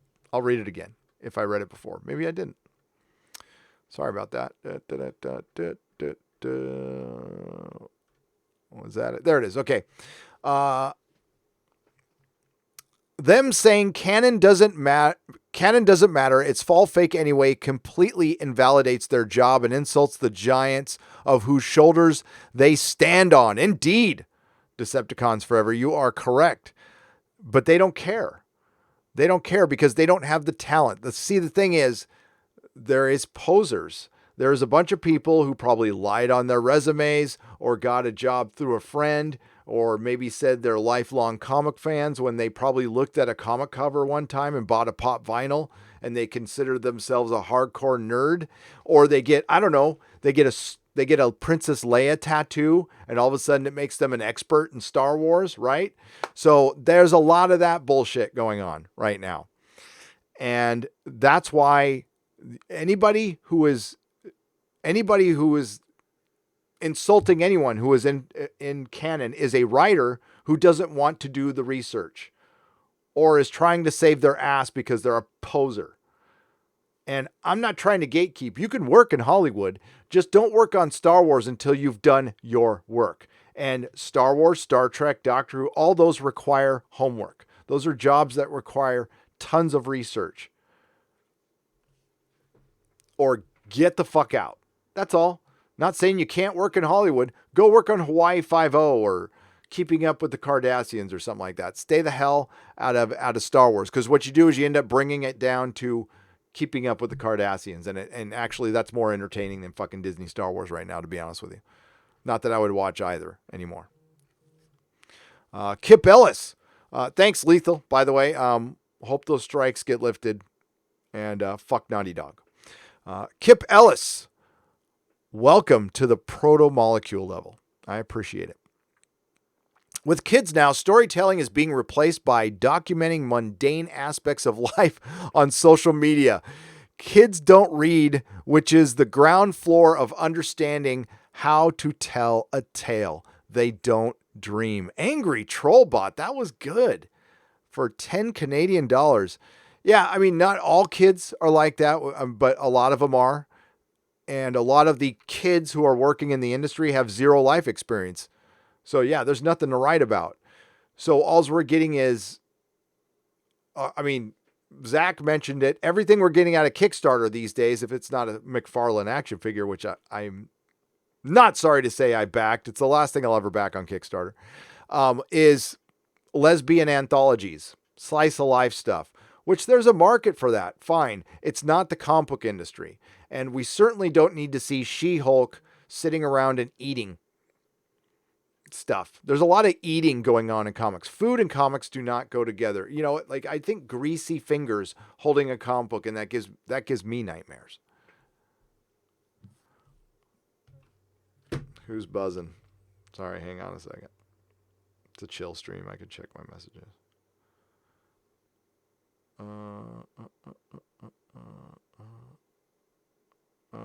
Okay. Nothing you guys would care about.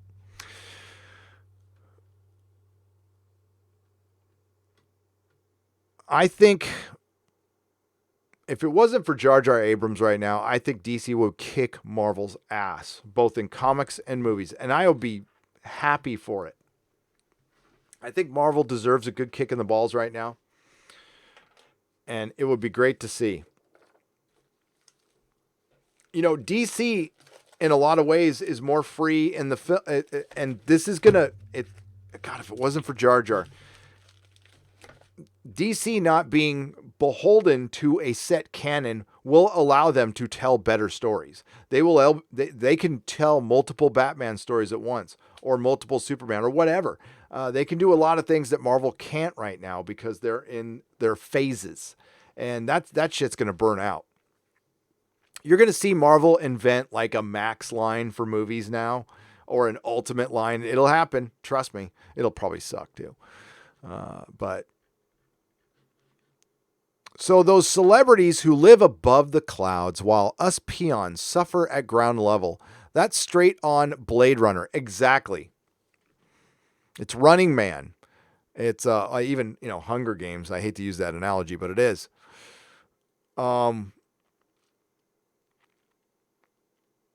Yeah, Adam Driver signing that, and he makes a bunch of money off of a movie that sells toys, little pieces, little blobs of plastic. But he's asking us not to consume them anymore? Okay, no problem. I think we've already been doing that. I think we're well on our way of consuming less Star Wars. I plan to consume none. Zero. Hey, you know what? The Mandalorian sounds like Katie Sackhoff. Phew, that's great. That's great. I hope the Star Wars fans really enjoy it. There are no fucks to give for Star Wars anymore. Route 69 for $2. DS9. Oh, I read that one. That's way old. Hang on. Let me get caught up here. Okay. So thirsty 8-year-olds writing and 60-year-olds Raylos. Okay. What is it? Thirsty 8-year-old writing and 60-year-old Raylos and woke Twitter propaganda pandering doesn't work for anything. Black hole generator. It doesn't. It doesn't. It works for them. There's your pronoun. It works for them, but it doesn't work for anybody else. It's a very niche fetish, Raylos. That's some weird shit. And it can exist, but you know where that came from, right? And they keep telling us like we should be proud where that came from. Raylo came from a long line of I think, what was it called again? What was that? It had a name. The Kirk Spock. Wrong keyboard, dumbass. The Kirk Spock fanfic was called, what was it called again? Slash. That's right. Slash fanfiction.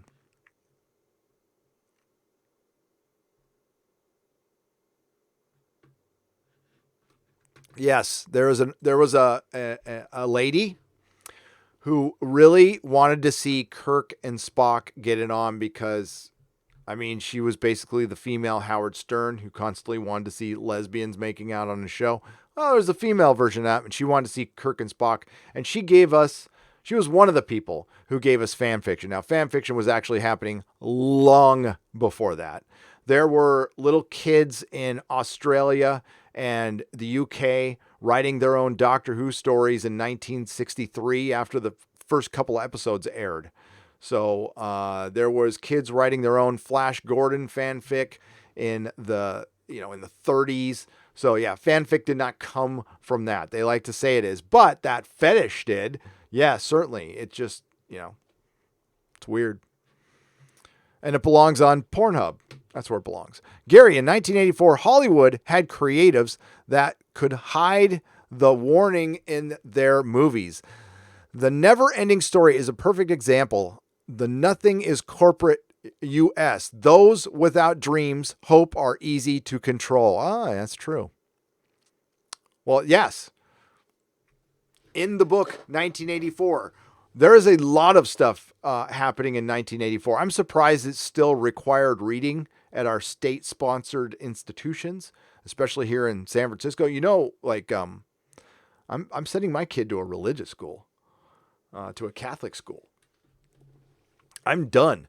I took a good look at the curriculum from San Francisco Unified School District, and no thanks, no thanks. When when they are teaching our kids, and I'm not over exaggerating this, that Antifa are heroes, I got a problem with that. Sorry, I just don't see it that way. Call me old fashioned.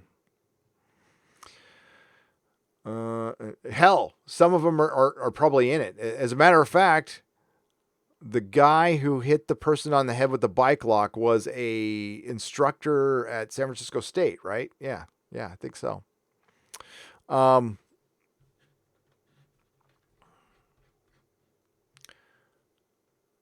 There's a great photo of Cate Blanchett in a green velvet suit with long scarf that made me imagine her as Doctor Who. Fellow citizen. Yeah, I never saw her as Doctor Who. The Ronnie? Sure. Heroes, yes. Oh, yeah. Oh, I don't know. Maybe I've got a couple of pictures of what they put up on the hallways there. I had a very interesting parent-teacher conference. I sat down and told the very young teacher that, listen, they're good to my kid. Okay, my kid he's special needs, and he requires a little more teaching than your average kid, and they treat him pretty good. But when it comes to, with creative writing, they had him do an essay on white privilege, so he didn't do that essay. He just didn't do it. We had a little chat about that. He wrote something else, and he got a good grade for it. Because I wasn't asking the teacher or anything. I went there and I told them, like, he's not writing this. He's going to write this. And you're going to give him credit for it because, you know what? We don't all think that way. And you can certainly think that way. And, I can't tell you what to teach in the class, but I can tell you what my kid's going to learn. So there. That's how it went. I think I was a little meaner than that, though. Mando Merc, let me see the first part of your message. Okay.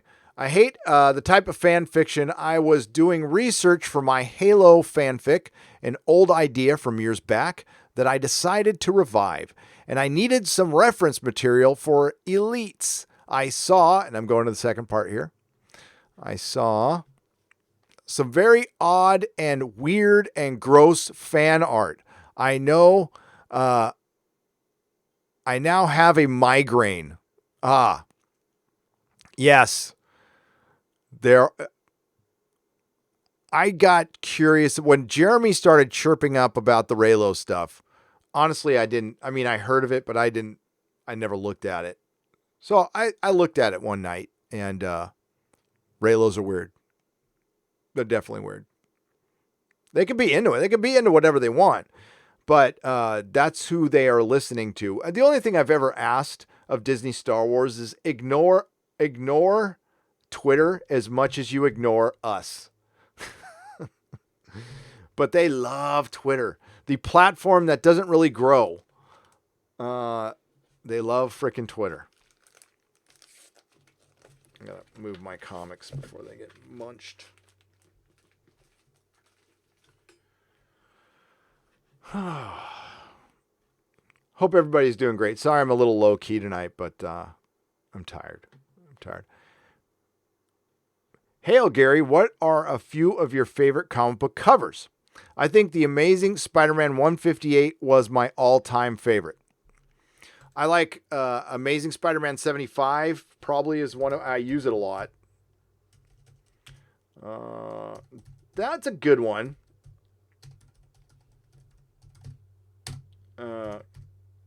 But here, I'll show you. This is my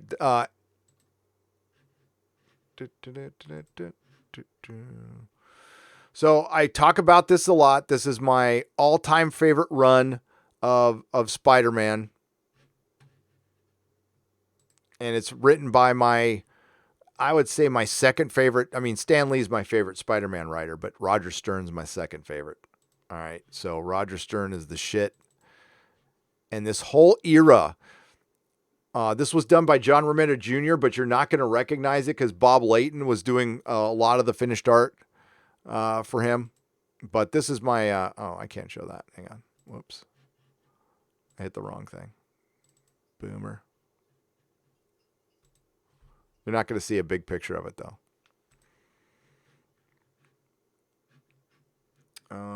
Can we get a bigger picture of it? Maybe. There we go. 229 through 230. I love these books. And then, of course, 75. Here, I'll show you my other favorite Spider-Man Spidey cover.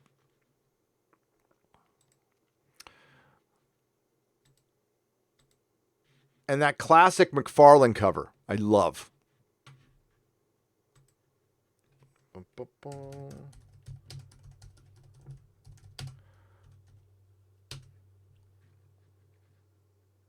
Now, this is probably my favorite, though.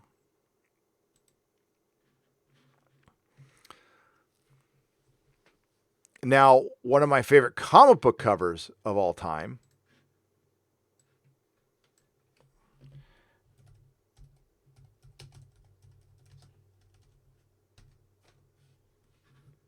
is this.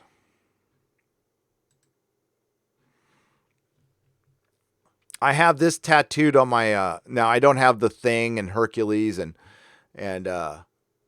Spider-Man, but I have Ghost Rider tattooed on my I forget. It's on my left calf. And I have Wolverine on my right calf. I've got Spider-Man on my back in the classic Romita pose where he's kind of crunched down. And he's got his hand out. That cover on the left is pretty damn good too. Big Ghost Rider fan. But yeah, I'm a Bronze Age kid, so I love all this stuff.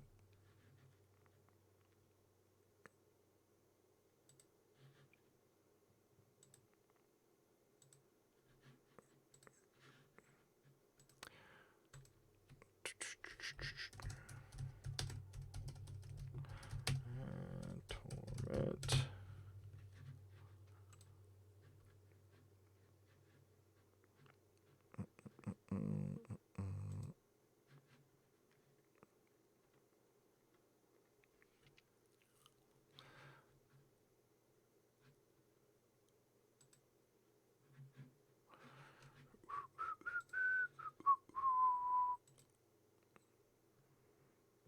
That's the shit. That was Dynamic Forces, right? Who was the Chromium cover? I forgot who put that on. But yeah, that's the Chromium cover. It is so badass. That's McFarlane was great. Dude was fucking great.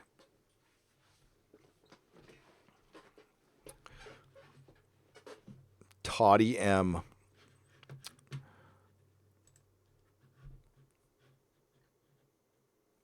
The only thing will She-Hulk eat is minge, says Copshire Renegade for £2. Yeah. That sucks. She-Hulk's going to suck. I did a podcast 5 years ago singing the praises of She-Hulk, saying that She-Hulk should have been picked before Captain Marvel. It's a better character. If you really want a strong female character, she's a lawyer. Plus, she's fun. They can make it sexy. Of course, they're not going to make it sexy anymore, so why bother?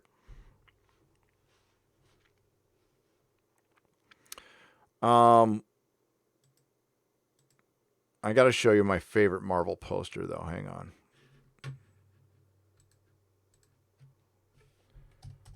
And I've talked about this before, but the best artist he was only this good for a few years. And I guess it depends on who inked them. But Michael Golden's art was fucking insane for a little while.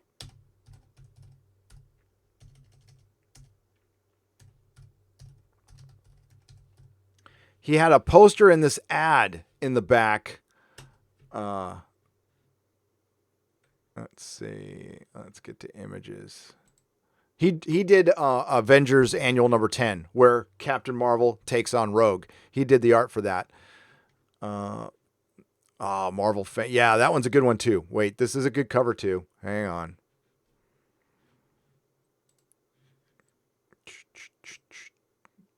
That shit's good too. Marvel Fanfare was brilliant. Spider-Man and Angel in the Savage Land. But I want to get a good shot. Yeah, here's this ad that was is in the back of all your Marvel comics for a while. And it's fucking sick. It's so good. Oh.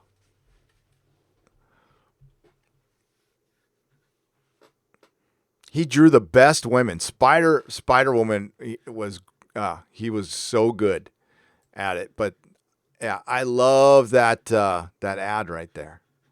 I wish I could get a big old poster of that. And he did do a poster.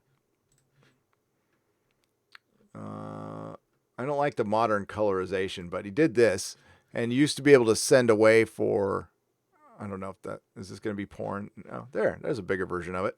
There you go.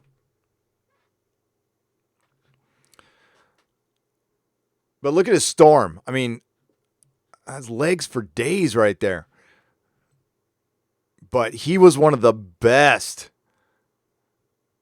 In his prime, look at Spider-Woman, one of the absolute best.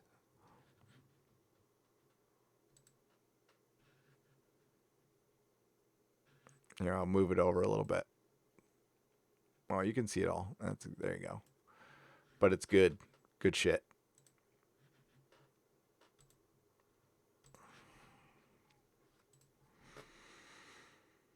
But then he lost it. I don't know what just like Miller did. Miller got looser and looser as time went on.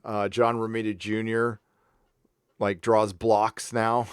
I mean, I like some of it, but it's a little ridiculous. 3 streams.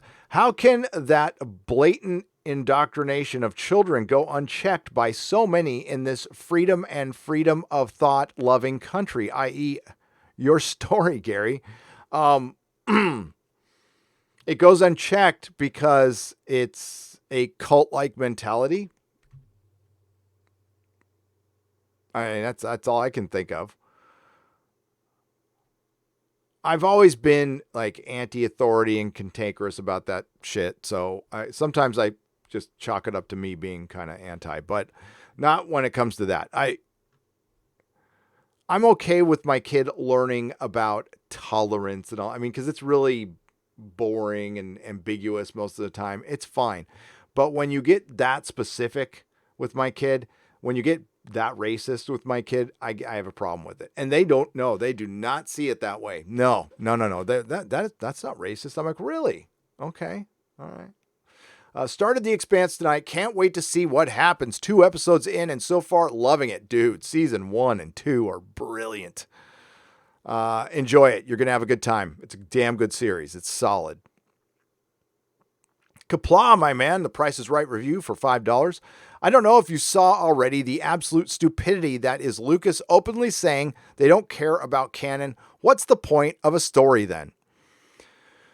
Well, we've already heard that from Doctor Who. It's so funny that Doctor Who has been so ahead of the game on Marvel, where they come out and say canon doesn't matter. I did a video on it, and 2 weeks later, Star Wars does the same freaking thing.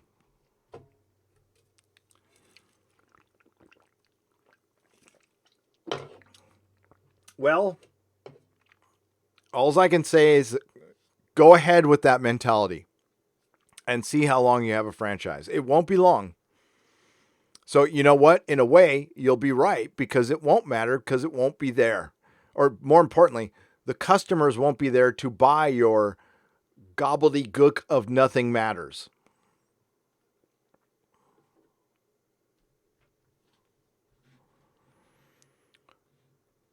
Grandpappy Fisk for $2. Gary, can you rank all of the doctors? Sure. We'll go from worst to first. Well, I can't rank them all because I don't know who they are. And we'd be here all night, me ranking 1,000,000,000 doctors. But the ones we know about, that we used to know the number of, I'd be happy to. Okay. I don't count Jodie Whittaker as a doctor. It is a gimmick used to push an intersectional feminist agenda. So we're not counting Jodie. We will start out with. All right. These are my. I don't want to say least favorite because I like all the doctors in some way, shape, or form, but I have ones I like more than the others. So we'll go with 6th Doctor, and we're going least favorite to most favorite. 6th Doctor. I'm going to trigger people with this one.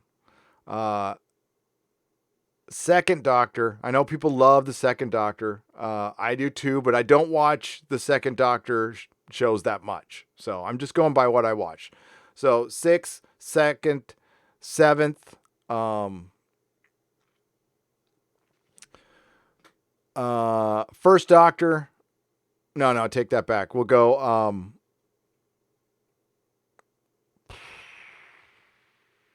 Do I like? We'll go 5th Doctor. 1st Doctor. I got to keep track of this because I got to do it by name from here on out. So I got to write this down now. This is too hard for my brain. Hang on. So I'll just name it out. So we'll go 6th Doctor, 2nd Doctor, 7th Doctor, 5th Doctor, and then we'll go 1st Doctor, 11th Doctor. I really like Paul McGann, by the way. 11th Doctor, 8th Doctor. Am I counting the War Doctor? Am I counting? This is gonna be way. Man, you hit me with these questions. I'm so.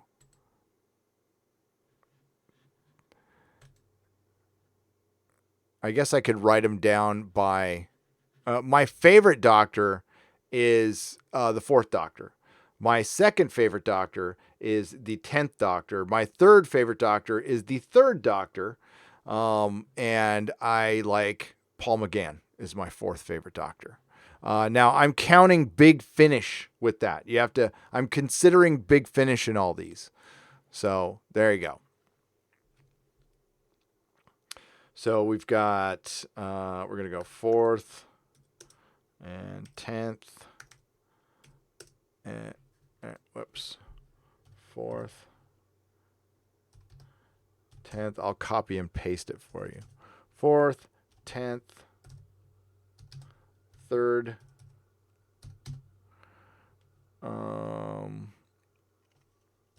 8th,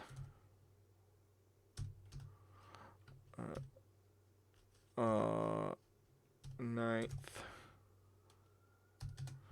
11th,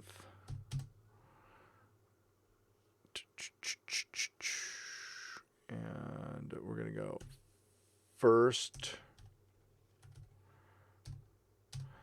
5th, and then 2nd. No, sorry. I like Sylvester McCoy a lot, actually. 7th. Then we're going to go 2nd. And then 6th.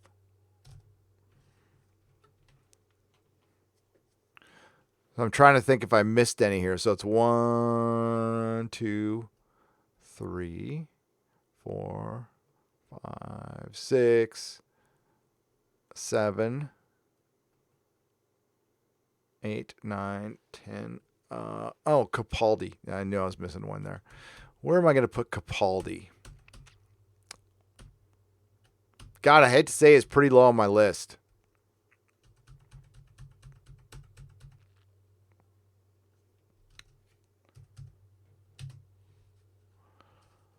So I'll give you my list in the chat here. You may or may not. So, by the way, I just want to preface by saying I like all of these doctors. I don't hate them. I'm going by what I rewatch the most. And yeah, I got to put Capaldi way down there. That sucks. So we got to put an asterisk next to Capaldi. Like, good doctor, great potential, not utilized.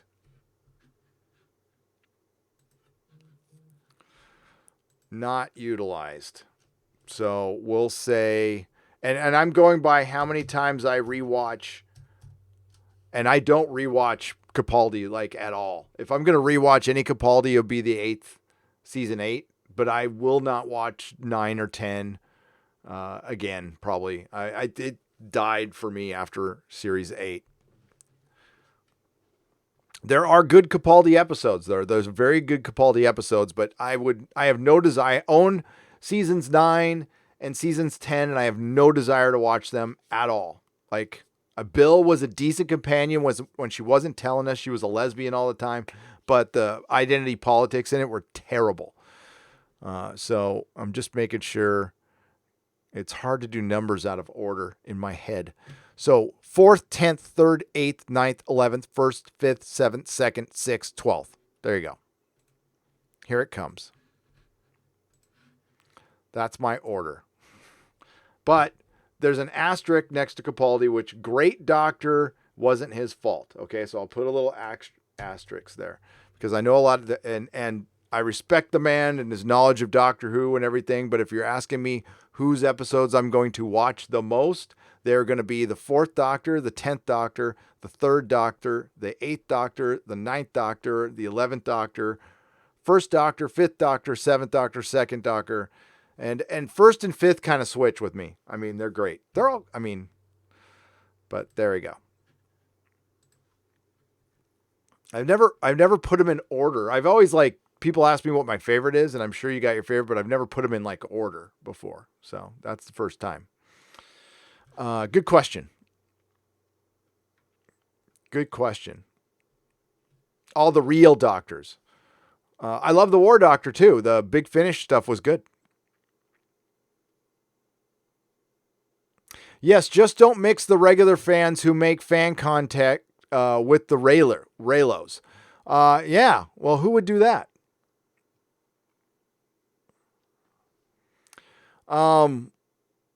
U.S. Ditch Kitty, I would never conflate Raylos with people who do fanfic. I see that as its own very extreme thing that can completely exist. I have no problem with it existing. I just don't ever need to see it. And, generally I don't. I'm not on Twitter very much, and I don't interact with Raylos. I know to look for the blue butterfly. And if I see the blue butterfly, I just know that I shouldn't bring up anything about, and I won't. I don't talk about Kylo Ren on Twitter. Why would I talk about a dumb character? Like just a useless character. It's not even Darth Vader light. It's dollar bin Darth Vader. That's all he is. Dollar bin Darth Vader and Girl Skywalker or Girl Palpatine. I have no reason to discuss. They didn't have a story. There's nothing to talk about anymore. I meant it in my review. I'm done. There's no plot here to talk about. It's a complete fucking mess. Time will not be kind to the Disney trilogy. It's dead. Yeah. So I never see them, U.S. Dutch Kitty. I never see them. I never interact with them. Listen, old school nerd. There's a couple things I'm really not into. I'm not in, and it doesn't mean it can't exist. I'm fine with it existing. I'm okay with fan films.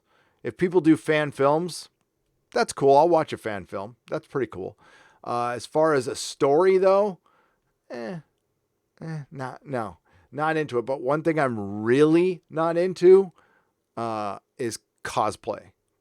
I'm not into cosplay and all that. It's cool if you are, and the people who put on costumes and they put a lot of work in it, and it's an art form, and I respect it. To the genuine people, to the genuine fans. I'm not a big fan of somebody who painted out a costume, who doesn't give a shit about the characters, who went to a con to get attention. Again, they can exist. That's fine. I'm just not into it. I have no time for it. I don't have brain energy for it. And it's not my favorite part of fandom. Just saying. I commend that parent-teacher talk so much. Get that white privilege nonsense out of here. And I'm black, by the way. Black Tiger 001, thank you. Thank you for saying that. For the Canadian $5, I teach my kids to see people as individuals, learn their name. When you want to describe somebody, find out their name, and see them as individuals.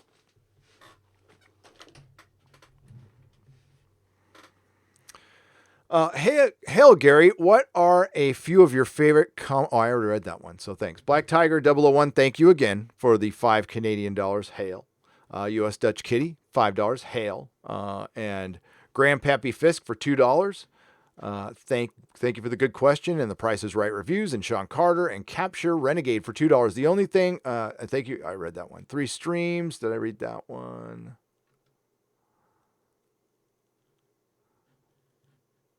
Yes, I did. Mr. Miles, because you don't think I'm here unless I super chat. I think you're here. You're assuming what I think, Mr. Miles, for $2. I can't see everything in the chat, though, as much as I'd love to. But thank you for the super chat. Doughboy the sequel for Australian $5. Ron Lim lost his touch too. Yes, he did. His first 40 issues roughly of Silver Surfer Volume 3 was awesome art, and it was. I own those. Then it went into decline. That's my opinion. No, I think that's accurate. But he had a good run. He had a real good run. Ron Lim did the spacey stuff good. He was really good. Cheap Bastard for £5. I think the 4 DVD versions of the Lord of the Ring trilogy set the benchmark for how to behind the scenes extras. Absolutely should be done, especially Two Towers. They're the best. Robert Meyer Burnett said he worked on them a little bit too, which is cool as hell. Apparently, we are getting a Lord of the Rings Hobbit 4K release in Europe on June 25th, which means I'm just going to buy it from Europe because I have a region-free player. And I don't think there's any region on 4K anyway. And then late in August in the States, I believe. So we got that to look forward to. I'm interested to see what the transfer looks like, though. C-Tab 76 for $9.99. My wife surprised me with a celery stalk like the Fifth Doctor on my lapel when I got married. That's cool. Glad I got the 10th Doctor sonic screwdriver with me for pictures. That's brilliant. And I've got one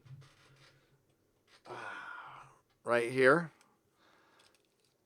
This is the Magic Wand Universal Remote. This thing is hard to find. It's expensive as hell now. And you can only get it at Comic-Con for a little while. And it comes with a little stand that's magnetic. So you can stand it up like that, which is very cool.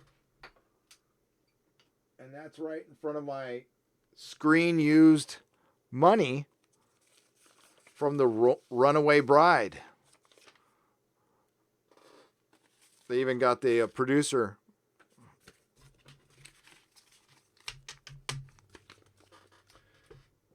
And of course, there's the very... Oh, shit. I don't want to do that. I'm going to end up knocking something down like that. That was a good catch.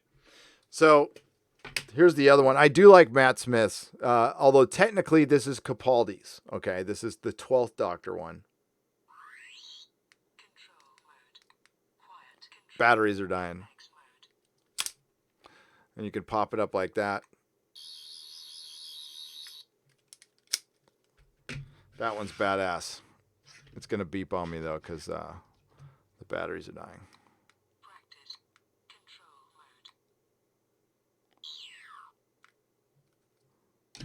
Very cool. Abrams had the Empire resurrect as the First Order within a decade after its defeat. Does Star Wars need a new formula lest it keeps bringing back the Empire?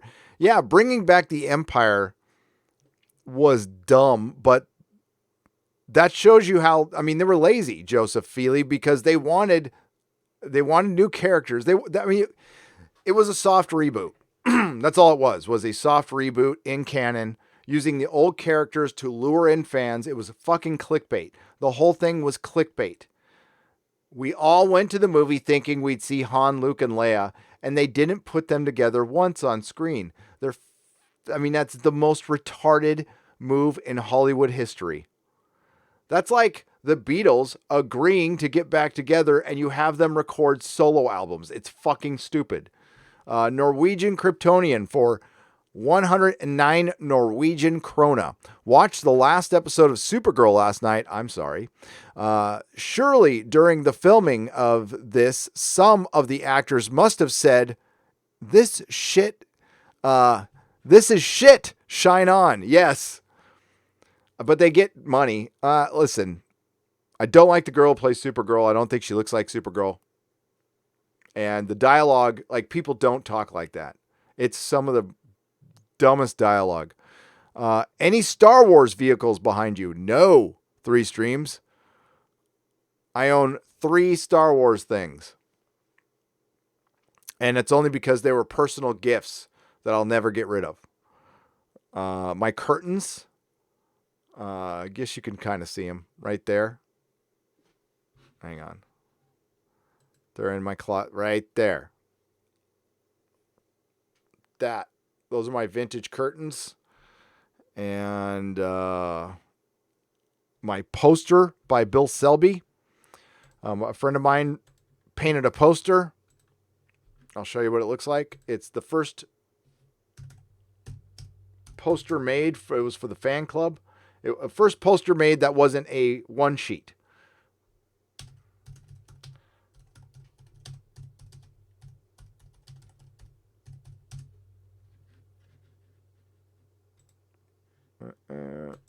Is there a picture of him painting it? I know there's one up there of him painting it.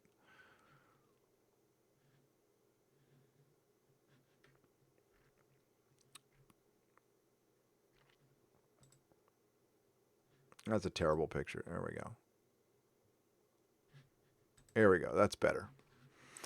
So a friend of mine painted this.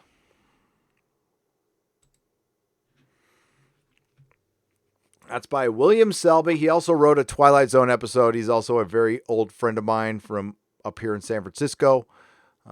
He's one of my brothers in recovery, and he painted that Star Wars that poster.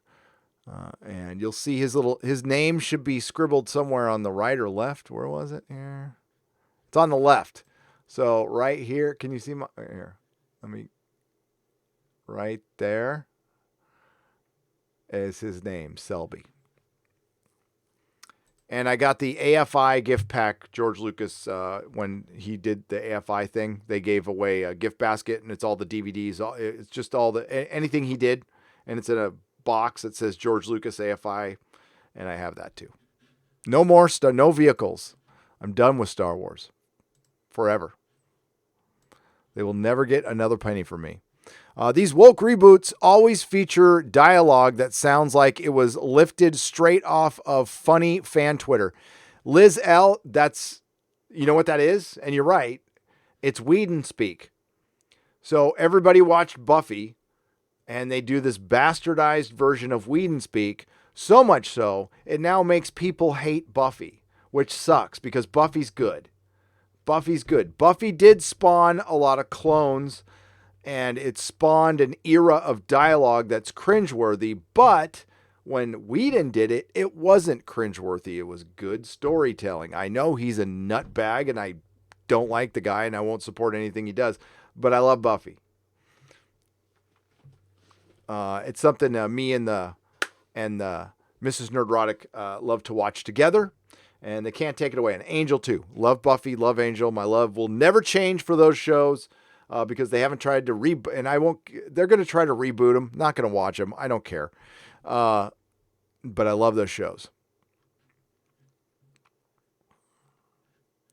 Just got the notification, Gary. YouTube at its finest. Are you freaking kidding me, Stargate 404? Let's see if I got a notification. Hang on.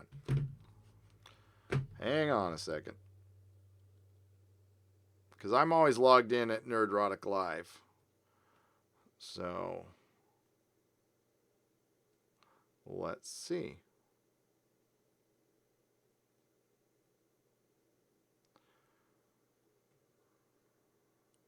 And nope.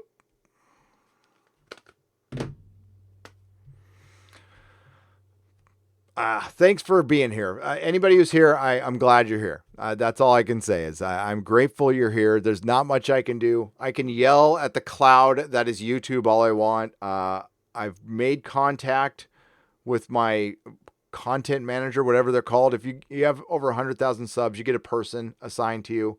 I'm talking to them. Yes, Mr. Miles, I assumed that you assumed. And then you assumed that I assumed that you assumed. So if you assumed that I assumed that you assumed that I assumed, then we made asses out of each other. So thanks, Mr. Miles, for $2. How's Bird doing, Mr. Miles? You can answer in the chat. Let me know. Is Bird still in the hospital? Hey, everyone. There's a good friend of ours, good member of the Fandom Menace. He is like genuinely a really freaking nice guy. He is Bird of Prey 5. Okay. Bird of Prey 5 is the man who counted the deaths in Star Trek Picard and came up with 86, I believe. He did a video. So he's bedridden through, I can't remember if it was an accident or not, but he's been in a bed for years.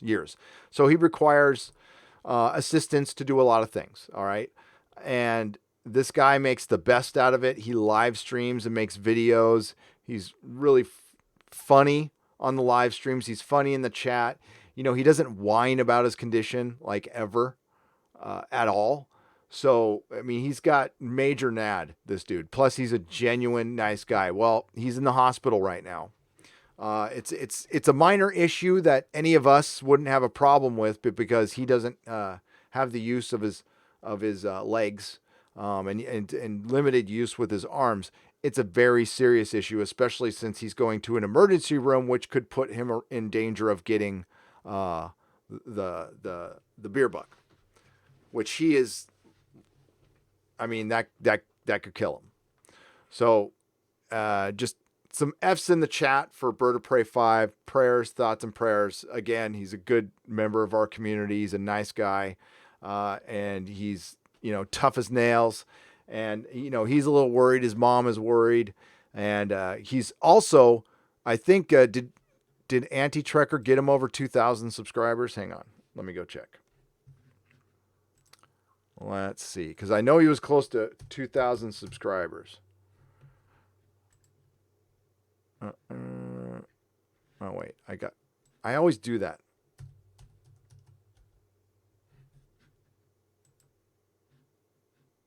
Oh, he's there. That's awesome. So he got to, but please give him a sub. Check him out. He's like I said, he's just making the best out of a situation when a lot of people would feel sorry for themselves and whine. And thank you for all the F's. Bravery gets thrown around, stunning and brave. This is fucking brave. Okay. So, that's Bird of Prey 5.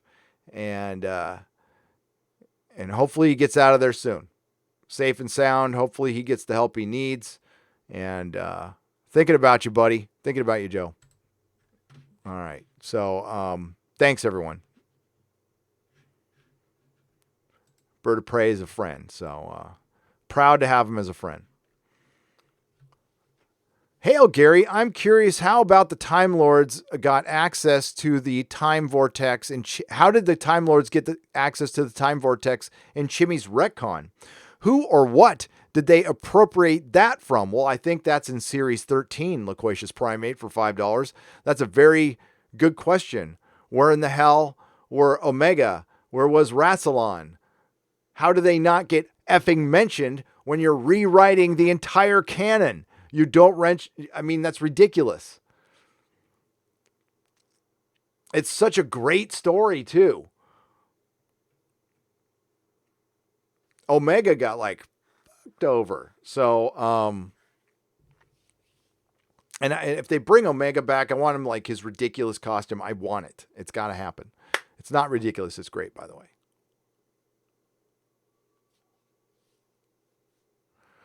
Hail, Gary and chat. OG Trek more relevant now than ever. Turnabout intruder. A woman tries to usurp a status she did not earn and fails miserably. Bump, bump, bump, bump.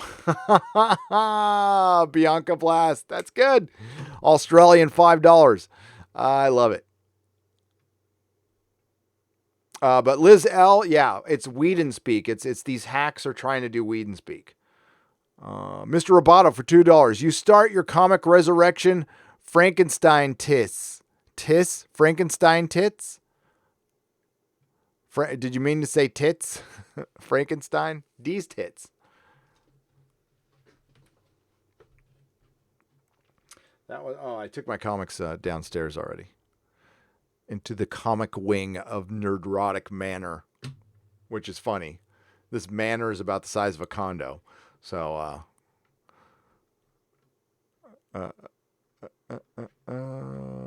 Dreary Nitpicker for $4.99. Hail, Gary.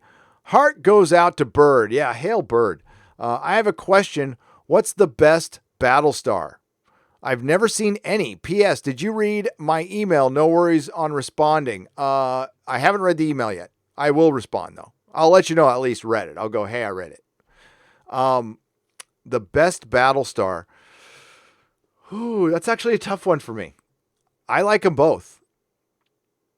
Dreary Nitpicker, I guess the first question I have to ask is, are you a fan of late 70s and early 80s television? Because if you're a youngster, you might not get into late 70s and early 80s television.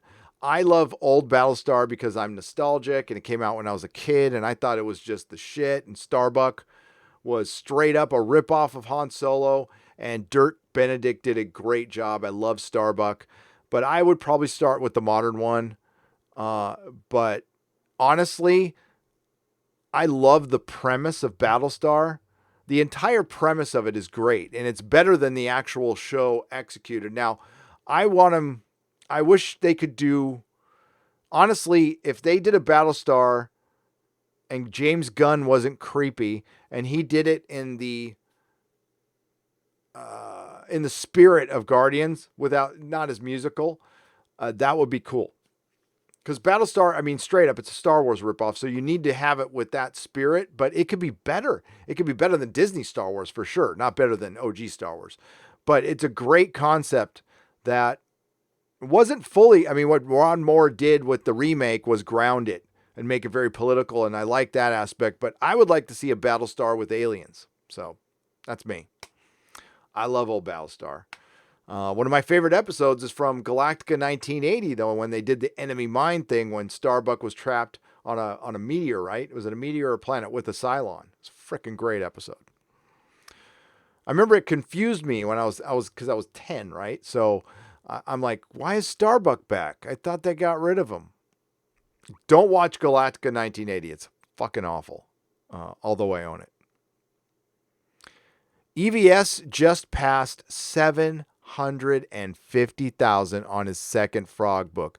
$750,000 for EVS. Golf clap. Golf clap. Well done, sir. Congratulations. I am buying that Frog book, so can't wait to see it. Stargate 404, bots again. Did I get bots? Is it the Cuckold Count or Boulder Boy Baron? Jar Jar Jarbo added again. F's in the chat. Are they taking over? I wasn't paying attention. Sorry. If they did, yeah, we'll have to F them right out of here. If you see them pop up again, yeah, I will say the word Stargate 404 and we'll F them right out of here. Mr. Anthony Hunter it's good to see you, Stargate 404. Largo 30 for $1.99. Thank you again for letting me know. Congratulations to Ethan. Mr. Anthony Hunter for $5 Canadian. A little after 12:30 time to check out. Good night, sir. Good night, Gary. Thank you for entertaining us and have a coffee on me. I will. Thank you. I appreciate it. Cecil, what's up, buddy? How's it going? Just to show everyone, I don't get rid of gifts.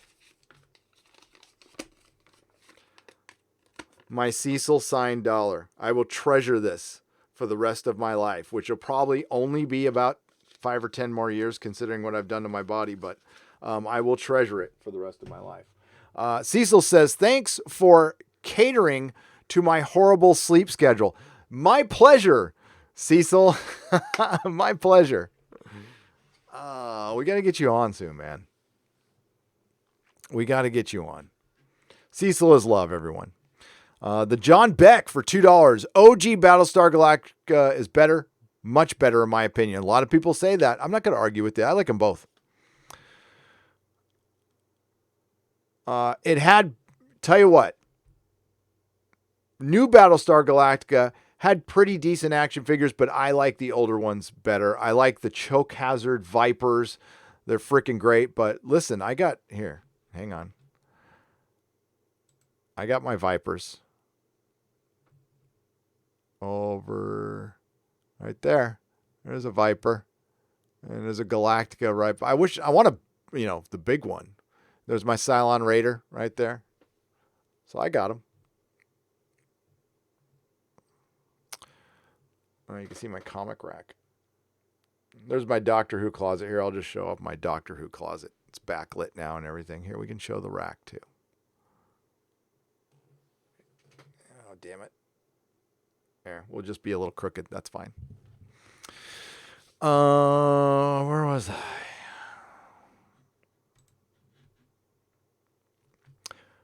Fred W. Manzo for $4.99. Thank you for the donation, Fred. I appreciate it. If you got a question in the chat, just hit @Nerdrotic and I'll try to read it. Thanks for what's up, Mikey? Thanks for being here, man. And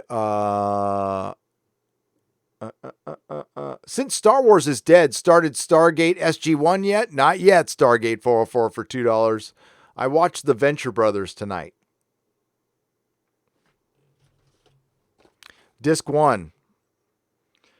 And I'm probably going to review it for my patrons tomorrow. Oh my God. This is pure fucking gold. The Orange County Liberation Front.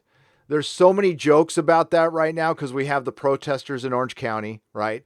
And the whole gag in the show is they hate this guy named Mr. Brisby and Brisbyland. It's Disneyland. For encroaching on their lovely Orange County neighborhood. So it's a bunch of soccer moms and dads starting the Orange County Liberation Front. You see the leader on my thumbnail. He's got a giant orange. It's funny. It's hard to explain, though.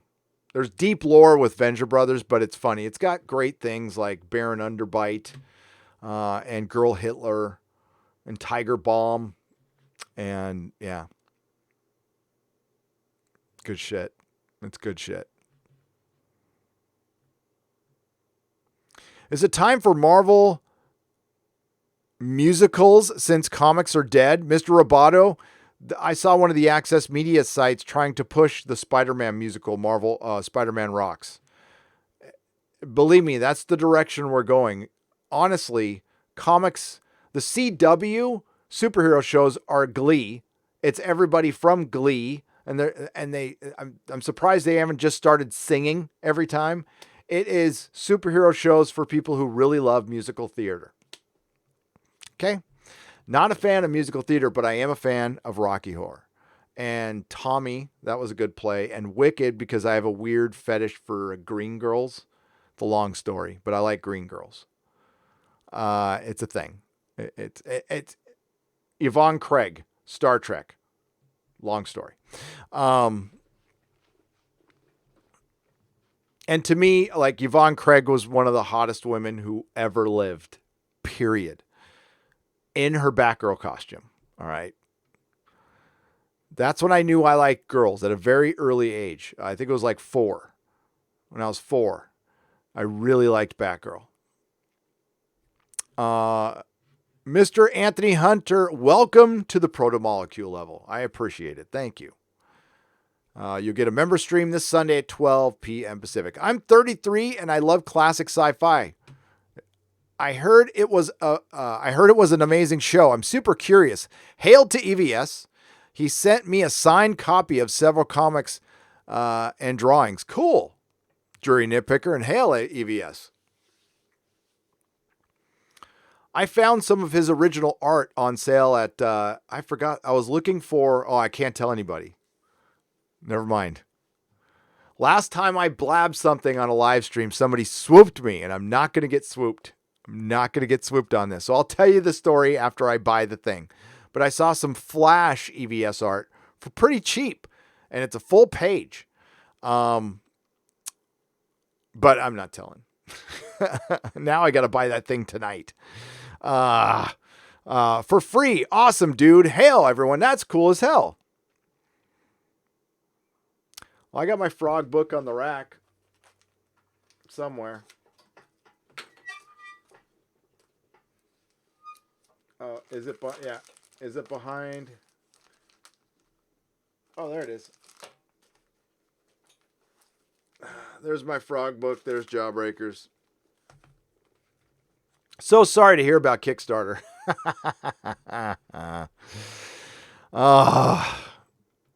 Get woke, go broke. But I will start Stargate 404. I will watch Stargate 404 someday. I've got a lot. I got to watch Blake 7 first. And I'm embarking on Buffy. I'm rereading a book right now. Oh, and I've got videos to make. I don't know if I'm going to finish the Lord of the Rings one. It's turning into something big, which might require some more time. In the meantime, you can enjoy my last video talking about Rob Liefeld being funny as hell. He was hammered, by the way, in that interview. If you see the whole interview, he pulls up a bottle of some hooch. I don't know what kind of alcohol it was, but yeah. His manner, I mean, I hate to call the guy out on his mannerisms remind me of something, we'll just say. I hope I'm wrong. I hope I'm wrong. And he seems like he's funny. He's funny as hell. Jacob King for $4.99. 2 a.m. stream. Bad sleep schedule pays off tonight. All right. Yeah, I got to get to bed. We'll finish this up and I got to get to bed. It's 12:47 here. And I got to get up early tomorrow. Taking the old Mrs. Nerdrotic's Honda Element into the shop. I miss driving my car. I think I've only driven it like twice in a month. And I love driving. Well, I don't have a car. It's an FJ Cruiser. I'm not like Jeremy. I don't know cars. I 4-wheel drive. Sporking News Podcast for $2. Up at 3:30 a.m. for work. Great way to start my day. Thank you. You have to work at 3:30? Ugh. Well, hey, have a good day at work, my friend. Hail. And I'm going to listen. You know what? Tonight, before I go to sleep, I'll listen to your guys' A Song of Ice and Fire stream. I got to jump on one of those. I will someday, but I don't want to break your momentum. So I'll make sure I do all the proper homework if I do jump in on one. You have my promise. I won't derail it. Spider-Man Maximum Clonage was my favorite cover. That was actually a good cover. It was. It was a hologram cover. Mr. Miles for $2.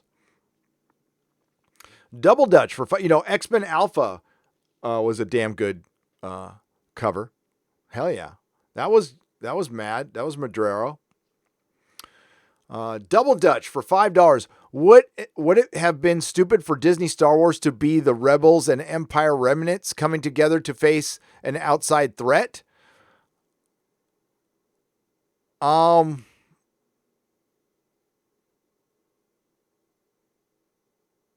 that wouldn't have been stupid at all. I wouldn't have called it remnants though. I see the Republic. Okay, so the fact that there was a new I mean, we're having this argument over again, and it's no problem. But the First Order shows that Luke, Leia, and Han fucking failed. So the original trilogy, which was a clean victory, turned out to not be a clean victory. It was a fucking waste of time to watch it. It undercuts all of everybody's sacrifice, what everybody did. Ben died for fucking nothing. Yeah, it was fucking stupid. It undid everything. I mean, I'm not Mahler.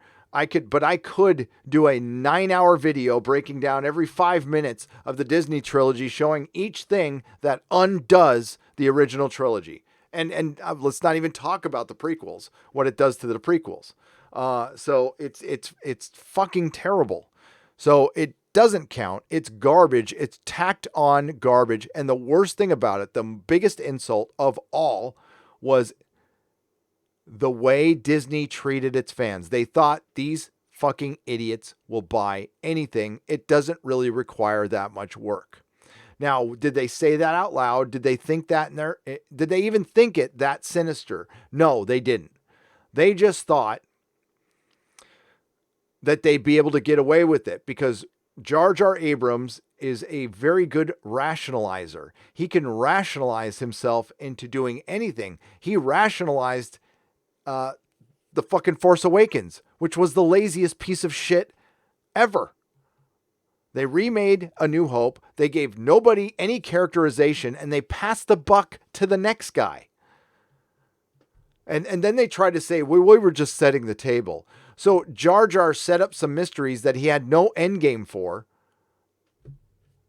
Where did what's her name get the lightsaber? We'll let somebody else figure it out. And that's how he does. That's Mystery Box. I'll set the table and we'll have other people solve the mysteries. It's bullshit. Flash and Supergirl crossover was a singing show. Oh, that's right. That was a singing show. You know what? I missed it. Thankfully, Black Tiger 001. Thanks. But you're right. Please do a 9-hour video on Star Wars. We will pay. No, I will pay with my brain.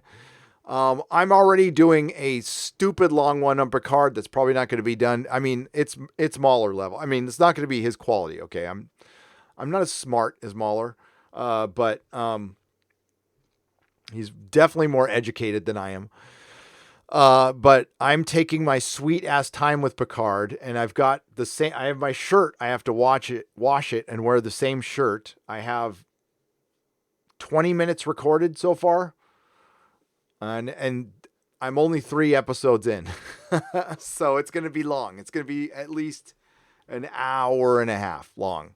We'll see if you guys can stomach me that long in a video.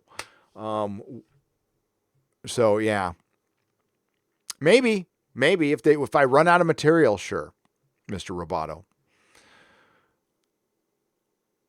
But everything was undone. But fans just bought, Disney was right. A lot of people were going to buy it. And you know what? If you're just a casual and you don't care, no. But if you're out there like, I'm hardcore Star Wars fan and I'm just going to back it because, I don't know, it's the same mentality for backing. It's a better argument for backing your team. So your sports ball team that fucking loses every year. Like, if you're a Cubs fan or a Browns fan or a Bills fan, yeah, you got the civic pride, you love your team, but like Star Wars is a product that you buy that doesn't really, it's never supposed to lose. It's not in competition. All it had to do was keep it simple. And it shows that they're going to that. Mandalorian was Star Wars broken down to its simplest elements, and it worked for a lot of people. And it might continue to work. We'll see. With all these cameos, though, It's starting to sound like the main character is not the selling point anymore. So I don't know. Katie Sackhoff being in there is good. That's a good hire, though. That's a good hire. All right, guys. I'm gonna wrap it up. It's been 3 hours, and I only was gonna go for 90 minutes, but I was having fun. So I hope you enjoyed the chill stream. It was the chillish stream. We'll call it a chillish stream. I'll do another one next week. Sorry it took so long. Thanks for everyone who waited.